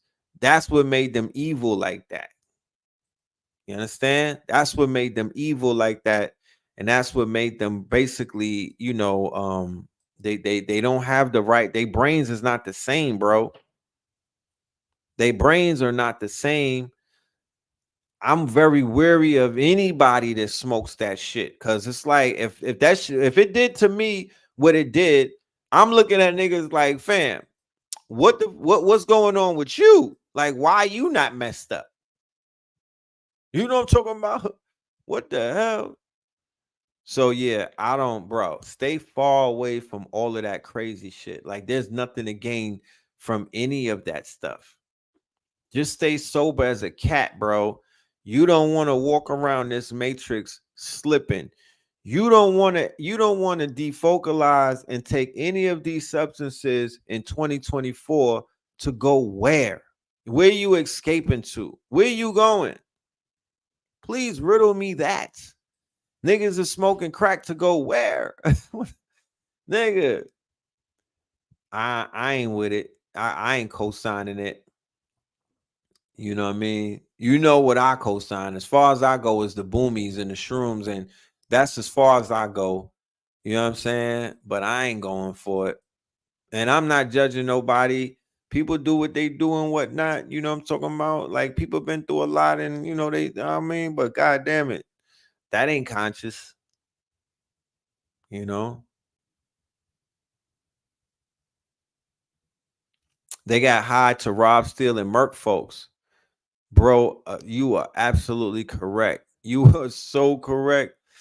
Before they started going on thrill kills, like they doing with the Xannies and the perk 30s these days, They was doing that with the angel dust. I'm talking about this shit was turning niggas into some heartless killers, bro.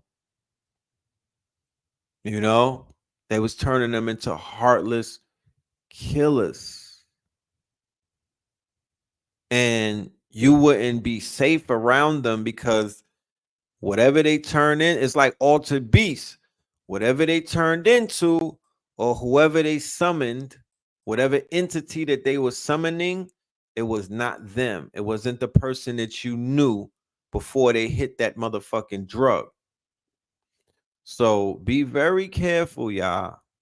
Be very mindful, y'all, about hanging out with some of these people who be on hard drugs and your ass is sober and you not into shit like that, and they slip something in your drink, or they pass you a L that's laced and whatnot, or they try to fuck with you because once again, you dumbing yourself down to be around knuckle draggers, and when they get a whiff of your greatness, they do everything in their power to sabotage it. They're mad at you that you around them.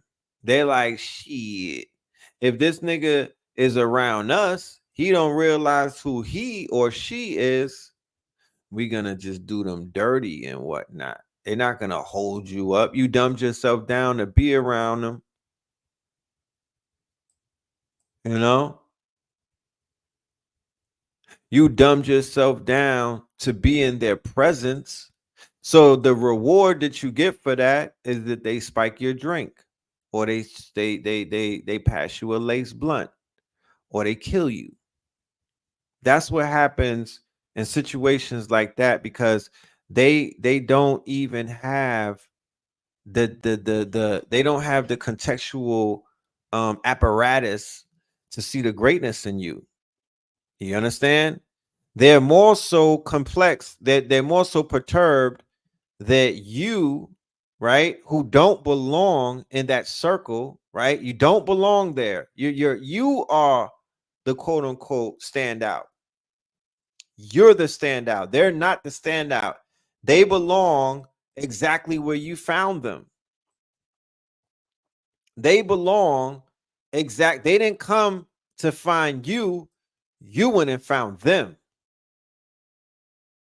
They're looking around at each other like, God damn it, what the fuck is he or she doing around us? Well, if that's the case, right, I'm gonna handle you. We're gonna show you what the benefits of being with lower frequency energy is, and they're gonna sting you, they're gonna bite you, or they're gonna make you feel like, why the fuck did I even subject myself to this nigga shit? You would fare better, and you would be safer, and you would be less traumatized if you were to practice being with yourself until you can attract frequencies that match your own. Please stop handing yourself over to these niggas. You understand? Please. You're handing yourself over to them on a platter.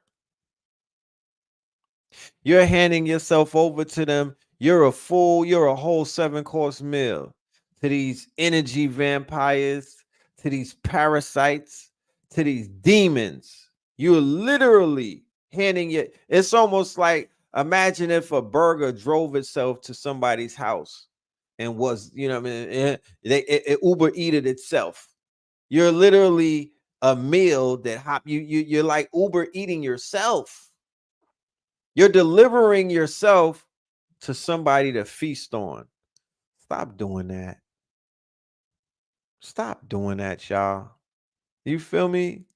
It don't look good on us. We don't even deserve these things that are happening to us when we subject ourselves to people who really low-key hate us. You know? Yes, drawn like moths to a flame. Just because somebody comes around don't mean nothing. Just because somebody compliments you, it don't mean nothing. Just because somebody's attracted and attached to you, it don't mean nothing. It doesn't mean that they have you in their best interest, and it doesn't mean that that's your savior, and it damn sure don't mean that that's your best friend. You know what I'm talking about?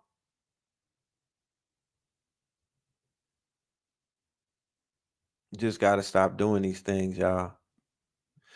And if you have to just be in seclusion and just fall back until things begin to make more sense, then you should do that. But I'm here to let you know that these demons are attracted to your light and they are on assignment, whereas you may not be. But I'm here to let you know that the minute you show up around them, they're on assignment. They have an assignment, and that assignment is to take your ass down. That's the assignment, to take you down and not let you back up. They benefit none on your greatness. Your greatness is a threat to them. You can't pull them out of the grave. How many people in the rap game be having these entourages and they all complain about the fact that niggas is pulling them down? They try to bring them up. You can't bring everybody up. You can't pull niggas out of the graves like that. You're not that strong. You just got out the fucking grave. How you gonna pull somebody out the grave and your ass ain't even out the grave? You can't do it. So we out here trying to save people like we motherfucking Mother Teresa. You know what I mean? Like we nurses and whatnot. And that's not what we here to do. You know what I'm saying? All of you niggas are not nurses. You should be saving yourself. You should be saving yourself, and you should draw the line, and you should make yourself less accessible, right? And you should set boundaries. Your presence is a present. Your presence is a present. They are going to be attracted to your lights. But if they don't bring light as well, if their light is not a reflection of your light, then they are going to feast on your light. Your light is an energy.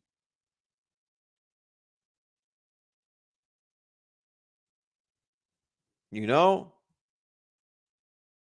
Your light is an energy. They ain't got the master grip. Your feet got to be firmly planted to pull the master grip or the lion's paw. You got people literally halfway out the grave trying to lion grip a nigga and getting pulled all the way down. Nobody's to say to hide. Do not hide, Dennis. Do not hide. Shine your light is bright. But what I will share with you is when you do shine that light, ooh, you got to be prepared for them damn gnats to pull up. When you shine your light, you have to know that that is a declaration of war. Okay? When you shine that light, you got to understand what comes with it. They're going to come after you shine that light. That light is almost like a lighthouse.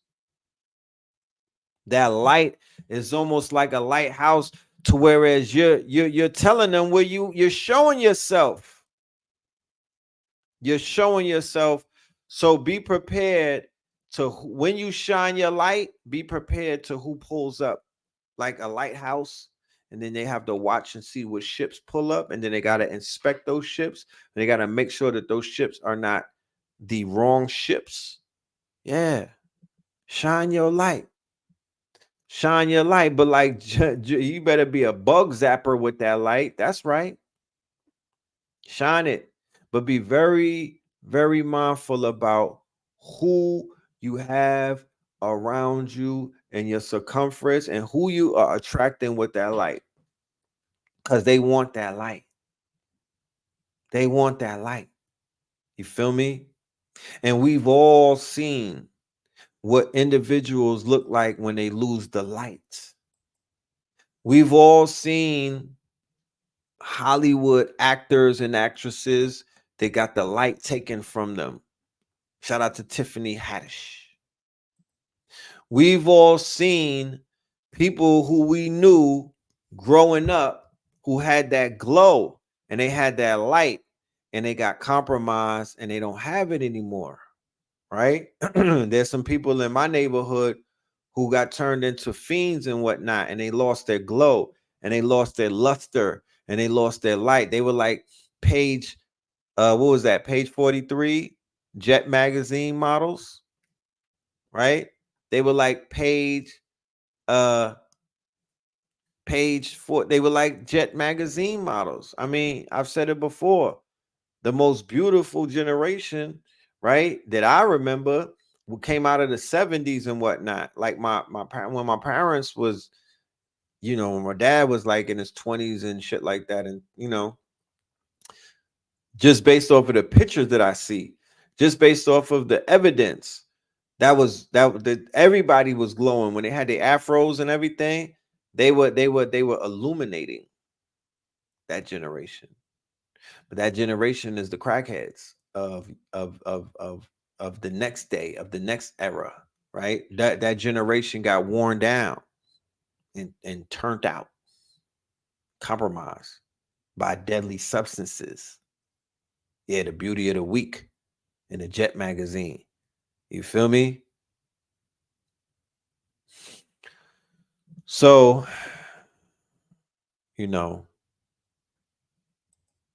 hopefully that wasn't too heavy and whatnot. I don't want to, I don't try to be too heavy on people, but that was a download, and that was just something that had to be said.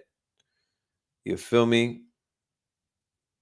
But y'all are shining out there.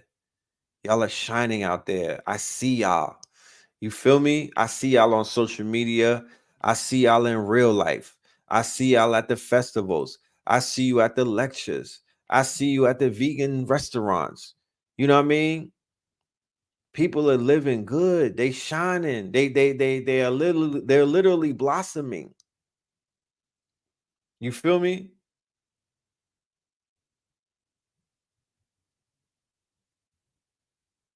They're literally blossoming. Y'all are blossoming like flowers. You know what I mean? The information, the lifestyle change, the reiteration of the fact that it's gonna be all right. The loss of, I would say that consciousness brings about anxiety, and it could bring about depression. However, it could also heal anxiety, and it could also heal depression, because once again, there's stages to this shit. So yes, you are gonna go through certain things in your initial stages. The same way that if we was in the armed services and you was in basic training, there's certain strenuous activities and exercises that people who went through it, they already know what you're going to go through. So there's nothing that they could do for you but to give you the advice to help you through it, right? But we know what we're looking at when we see it and whatnot. So yeah, there's people that's going through shit, things of that nature. But hey, it's just part of what you signed up for. Nobody said that this was going to be easy. Nobody said that this was a walk in the park. Nobody promised you that this was going to be a quote unquote cakewalk. Almost the opposite is what we see. This task, or this quote unquote decision that we made to take the red pill, it came with consequences. And those consequences is almost akin to having 1,000 pounds of weight on your shoulder. That's what this really is. This is not supposed to be easy. This is strenuous. This is almost akin to being in the gym, y'all. This is mental exercising. You know what I'm saying? This is breaking through and not breaking down. You feel me? This is build and destroy. You were to destroy something in order to build something new. So how, Sway, how could it be a walk in the park? How could it be just, oh, this is too much? Well, that might mean that you're making progress. We just don't got nobody to hold your hand. So for the ones that have somebody to hold their hands, yeah, you might not go through what the average person is going through. You might not even be able to relate. You might be like, what they going through? They going through life on their own, and it ain't easy. You feel me? It ain't easy because they might be surrounded by pure knuckle draggers and people who don't understand them, don't respect them, don't appreciate them. Shit could be heavy, bro. It could be heavy, but you gotta push through, and it's almost like being in the gym and whatnot. That last push, that last rep and whatnot, have you wobbly like, but once you push it, once you push it, yeah, you pushed it. You know what I mean? And you good. Yeah, Scorpio's purged by fire. That's a fact. That's a fact. We throw ourselves in the fire sometimes. You know, we throw ourselves in the fire sometimes. You've been feeling that weight more and more lately. Think about it.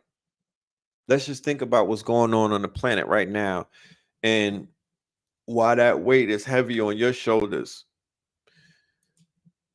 The video with Cat Williams is at 50 million the last time that I looked. Somebody might have a more recent count and you can let me know what the numbers are at.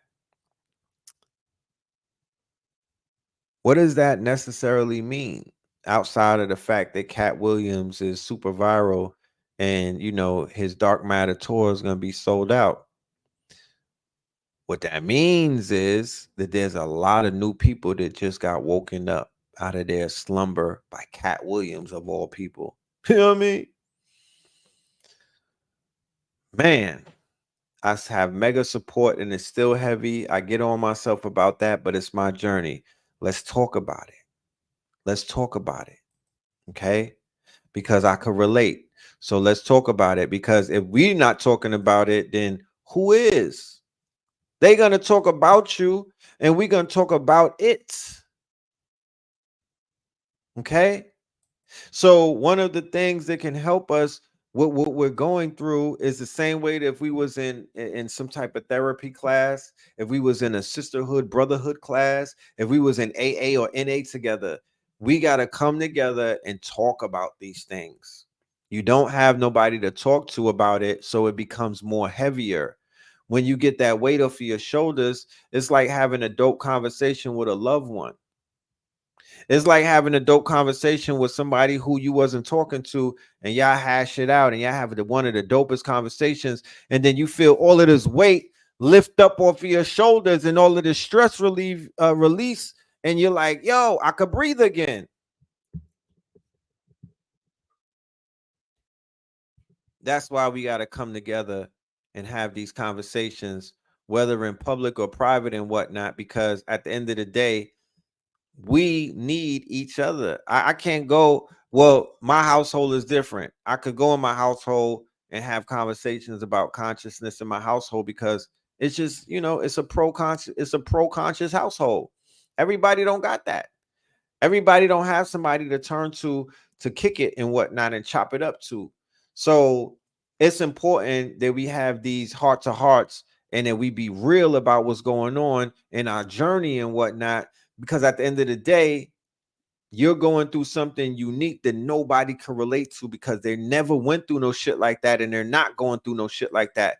So with 51 million views, there's at least 5 million new people out there who are asking questions and seeking answers. There's a new student body in the school, quote unquote, yard.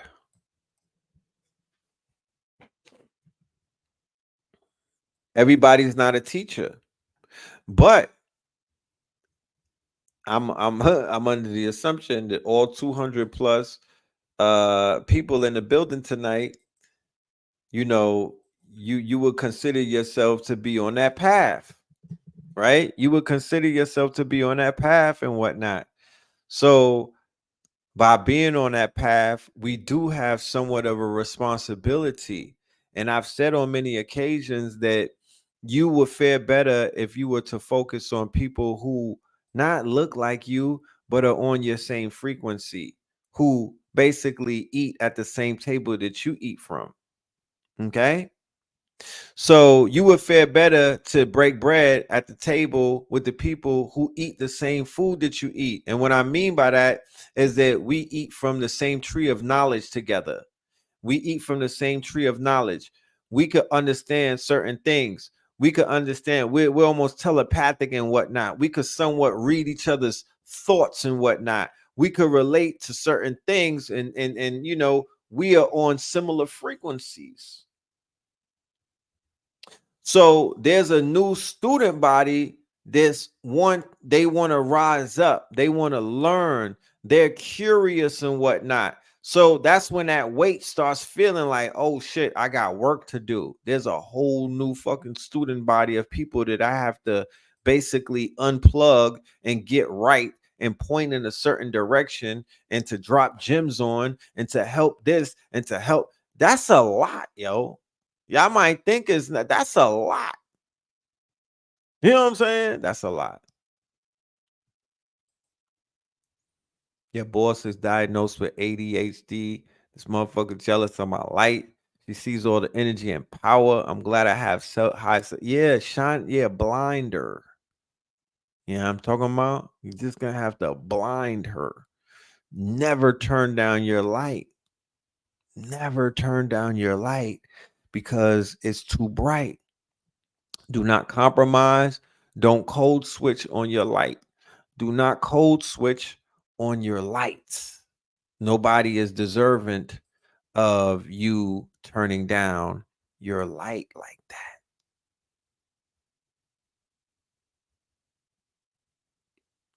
Does semen retention help creating an album? Hell yeah. Hell yeah. I would say 100%. Your creativity will be boosted. You will be able to cure yourself a writer's block if you're able to, you know, practice some type of discipline. Yes. Seeing Diddy fall and all of the celebrities exposed is a real awakening for the Nagas. Facts. This, I mean, I know we talked about the Diddy thing earlier with Diego and whatnot, and I didn't even finish saying what happened and whatnot. They basically are in control of Ciroc and Diego, and he decided to drop the lawsuit. That was Sean Combs. Dropped the lawsuit, and Diego walked away with the brand. So theoretically speaking, he took a L, right? I don't know if he got some money from them. He needs some get back from that Cassie lawsuit, but he don't got Ciroc no more. Take that, take that. He was like, take that, take that. You know what I mean? He told Diego, take that, take that. You can have it. So the Deleon that you niggas have in your bar, yeah, you could pour that out now. Okay, it's over. You could stop capping, nigga. Like you liked it that shit because that was a horrible drink. You could pour that out now. And the Kool-Aid, what do they have? Pineapple Ciroc, Kool-Aid Ciroc, nigga. Grape drink Ciroc. You could pour that out too. You could pour that out too. You know what I'm talking about? Pour that out for the homies in Gaza, nigga. You know what I'm talking about? But get rid of that shit. Whatever you do, get it out your bar because he's no longer affiliated with it. And, you know, whatever happened to Black Excellence, I don't know. You know what I'm talking about? It's on fucking, it's on vacation in the St. Tropez, nigga. Black Excellence is on a yacht somewhere. I think Black Excellence is down there with the Titanic on the fucking Titan. That's where Black Excellence is because the shit is non-existent on the surface. It's gone. We got to try again. We got to try again. So his spirit is so fucked up and so cursed and so cross that he don't even have a spirit no more. Don't let that go over your head. He lost his spirits. You know what I'm talking about? He lost his spirits. Man down. Whatever Kim Porter is on the other side doing to him, he deserves it. Black Excellence is in Bali, nigga. Black excellent is in fuck it. Is that how it's pronounced? It's spelled P-H-U-C-K-E-T. Is it called fuck it? Black excellent is doing yoga. Black excellent is in a doggy down. But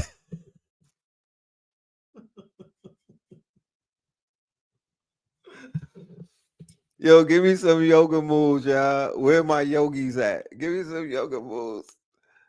She's cooking this nigga, and I'm here for it. You understand? She's cooking this nigga, and I'm here for it. You feel me? Fuck that. I'm here for all of that. Black excellence is doing the prayer pose. Black excellence is doing the warrior pose in Bali with Russell Simmons, niggas. With Uncle Rush, with the Rush card. Yeah, that's what Black excellence is at. Black excellence is doing the downward dog, nigga.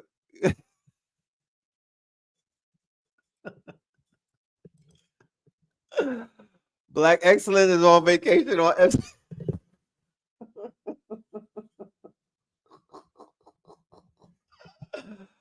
Oh, we gotta bring the sound effects back. My goodness, what happened to Black excellence, y'all? What the fuck? When you were sleeping, little did you know, Black excellence went on a run. Coming soon to Netflix and Tubi. Black excellence, where art thou? Like, what the fuck? This nigga lost the fucking case, nigga. What the fuck? Where's the Ciroc boys at? What are we to do with the Ciroc boys now? What's to happen to Ciroc boys? They don't want to. They dropped Sean John. I literally said we got to get ready for the P Diddy GoFundMe because shit is really. I mean, when is the first coming up? We're on the 18th. By February 1st, shit is gonna get real ugly on Fisher Island. That is a fact. You know what I'm talking about? The bill cycle is coming up. This nigga might not have his shit on auto pay. By February 1st, shit is gonna look real crazy on Fisher Island where this nigga live, bro. Because I don't think he could pay them bills. You feel me? P. Diddy about to be outside across the street from the Apollo with us. And then he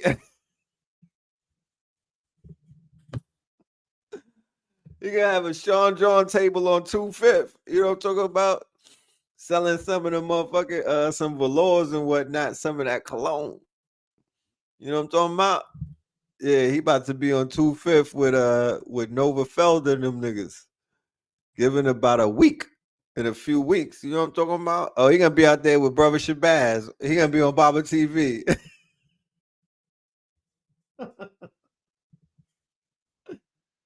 Diddy comes to Harlem, and he didn't really want to be there, but he's there now. You know what I'm saying?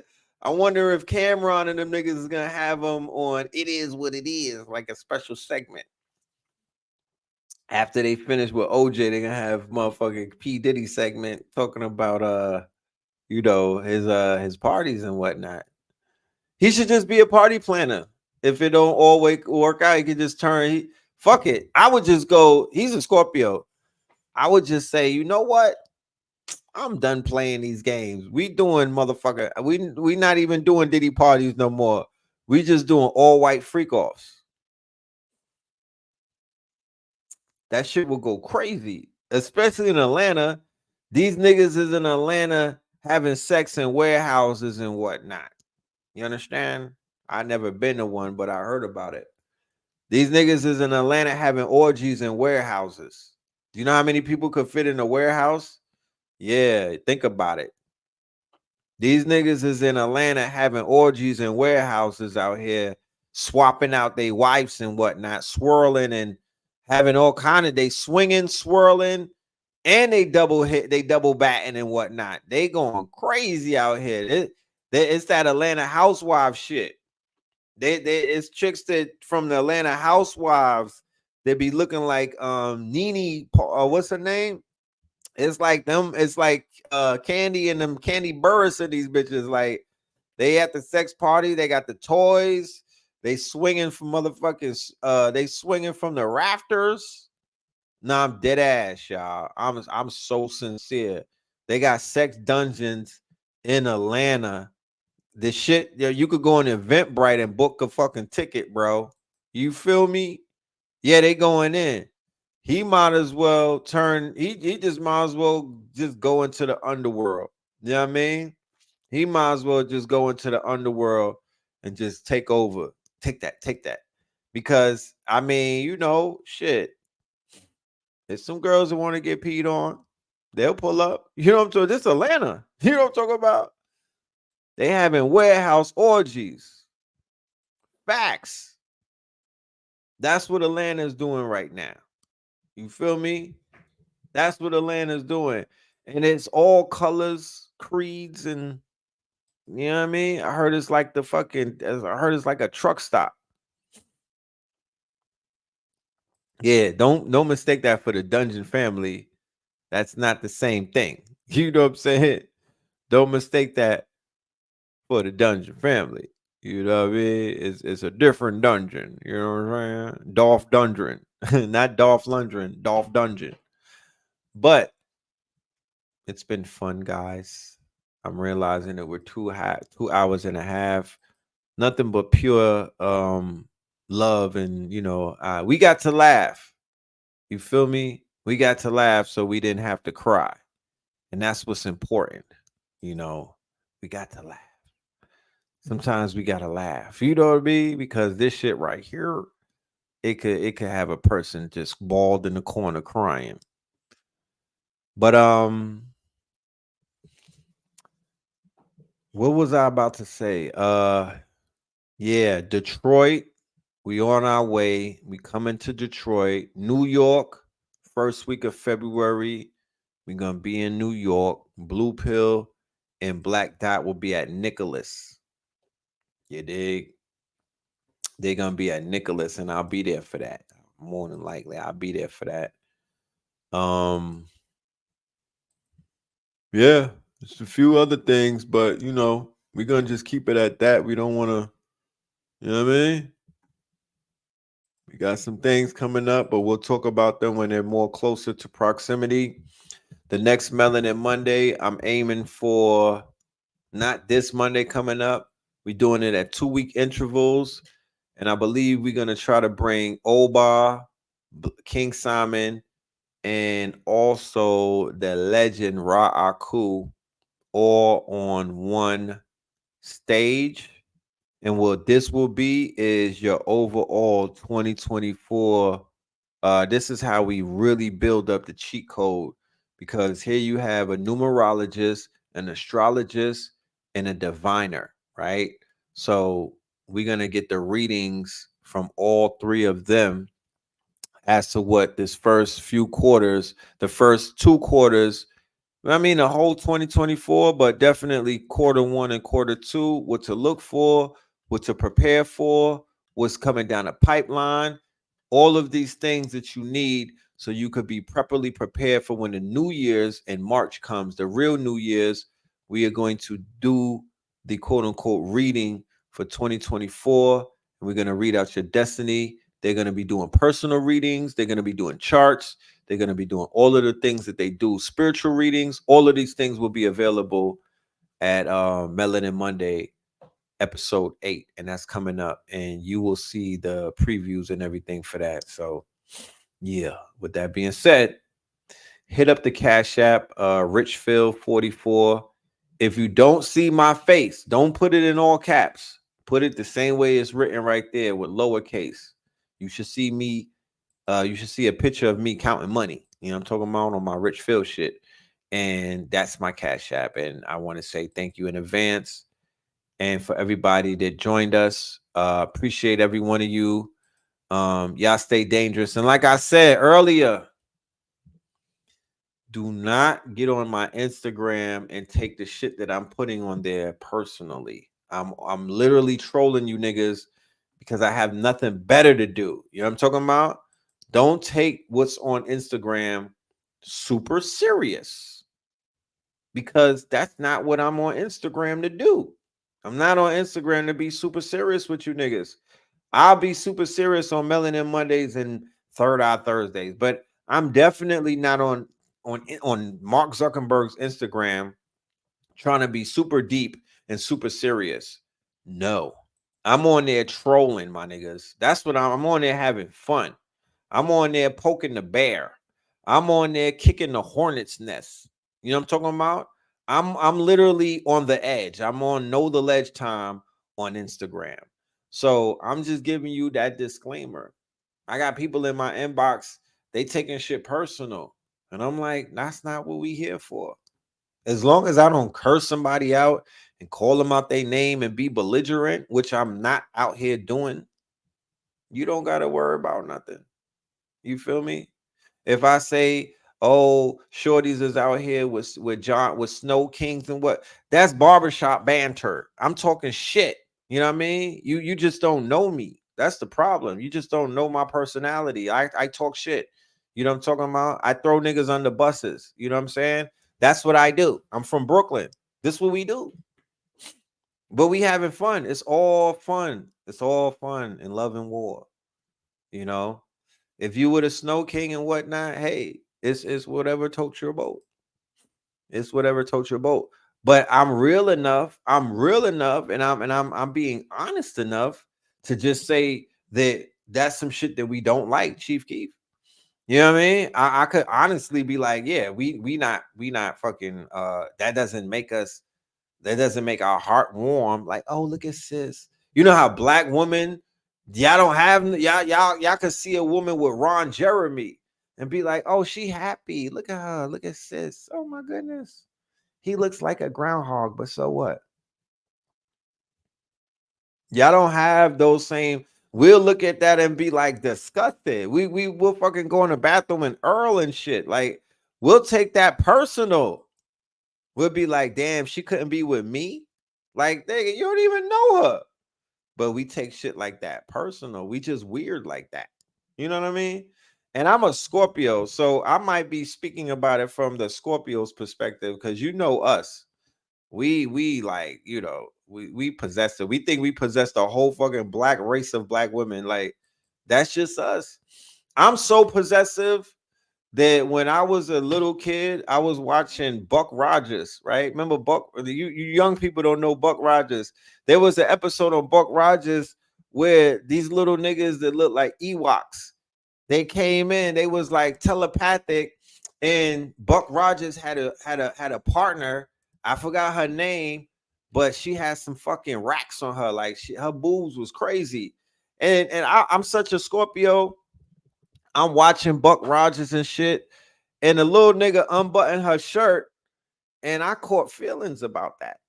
I was like, hold on, what is this little nigga doing with Lady Buck Rogers? I don't even know her name. Go figure. That's how far Scorpions take it, nigga. Like, we get drawn into TV shows, nigga. So once again, you be all right. You know, you be all right.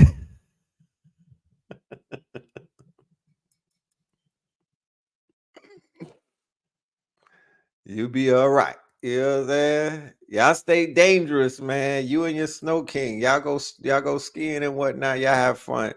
I'll see you in Aspen. I'll see you in Aspen and whatnot. You know what I mean? I'll see you at the fucking Davos. You know what I mean? I'll catch you niggas. I'll catch you. I'll catch you at the Kentucky Derby. You know what I'm talking about? T.O. the label, man. Come and get this consultation, man.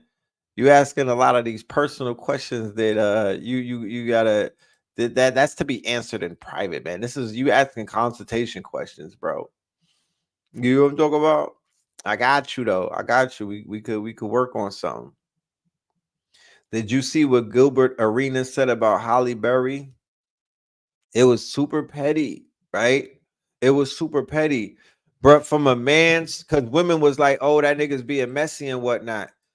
I understood fully what he was saying and why he said it. That nigga is hurt. Men got feelings too. You know what I'm saying? We're not heartless. We are fucking humans. We got emotions. Gilbert Arenas didn't know how to say he was butthurt because Halle Berry, he said he went to a game. He went to a basketball game and like Don Sterling, I don't know what the name of the white man was. No, Harvey Weinstein was there. Oh my goodness. I don't even have to go further. He said it was 3 Jewish old men sitting, courtside and whatnot. And Halle Berry walked by and they basically was like, yeah, each one of them basically was like, yeah, I tagged that. You know what I mean? Talking that old white man barbershop talk. Cause they what they call what white men do is not barbershop talk. They like country club golf talk. You know what I mean? They got golf talk.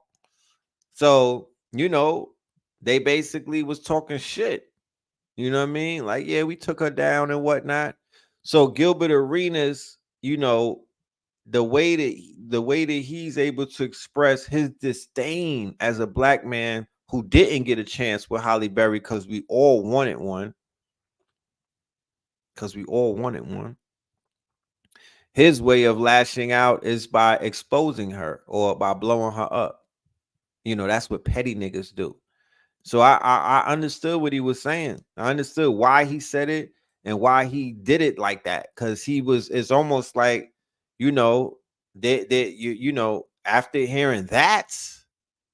after hearing these old white men talk about they beat the box up, yeah, it's hard. This shit was heartbreaking. Heartbreaking. We don't have those, like, we don't be having visions of y'all, like, you know what I mean? Like, this should have just, it's kind of like, wait, what? We didn't know what y'all was doing behind closed doors with these men. Like, we was still on some fight the power shit. We had no idea. You know what I mean? Yeah, the scene for Monsters Ball was real. Guess who was the producer of the movie Monsters Ball? Yep, you got it. Harvey Weinstein. The same man that's in jail right now for rape of about 30 women. You understand? Harvey Weinstein. The same man that Jay-Z was in bed with. He was one of his biggest partners. Yeah. Mr. Harvey. Okay. Mr. Harvey. So it's like, rumor has it's a lot of shit going on in Hollywood, but the black women don't want the black men because they with the Beckys, and the black men damn sure don't want the black women because they getting gang banged by the white boys. They getting ghetto gagged and gonzoed by white boys on a casting couch, and the black men see it. It's not like you hearing about it. No, when they go to those parties and they rat packing these women and whatnot, these black men is seeing that. It's just not the same when you rat pack. If you are with a woman, like, unless a man is getting flipped, you understand? It's not the same. If you understand what I'm talking about, because people are like, oh, Red is choosing sides and everything. I'm like, no. I don't want to go too deep with it. You know what I mean? What time is it? It is the right time to go deep with it, but I don't want to go too deep into it.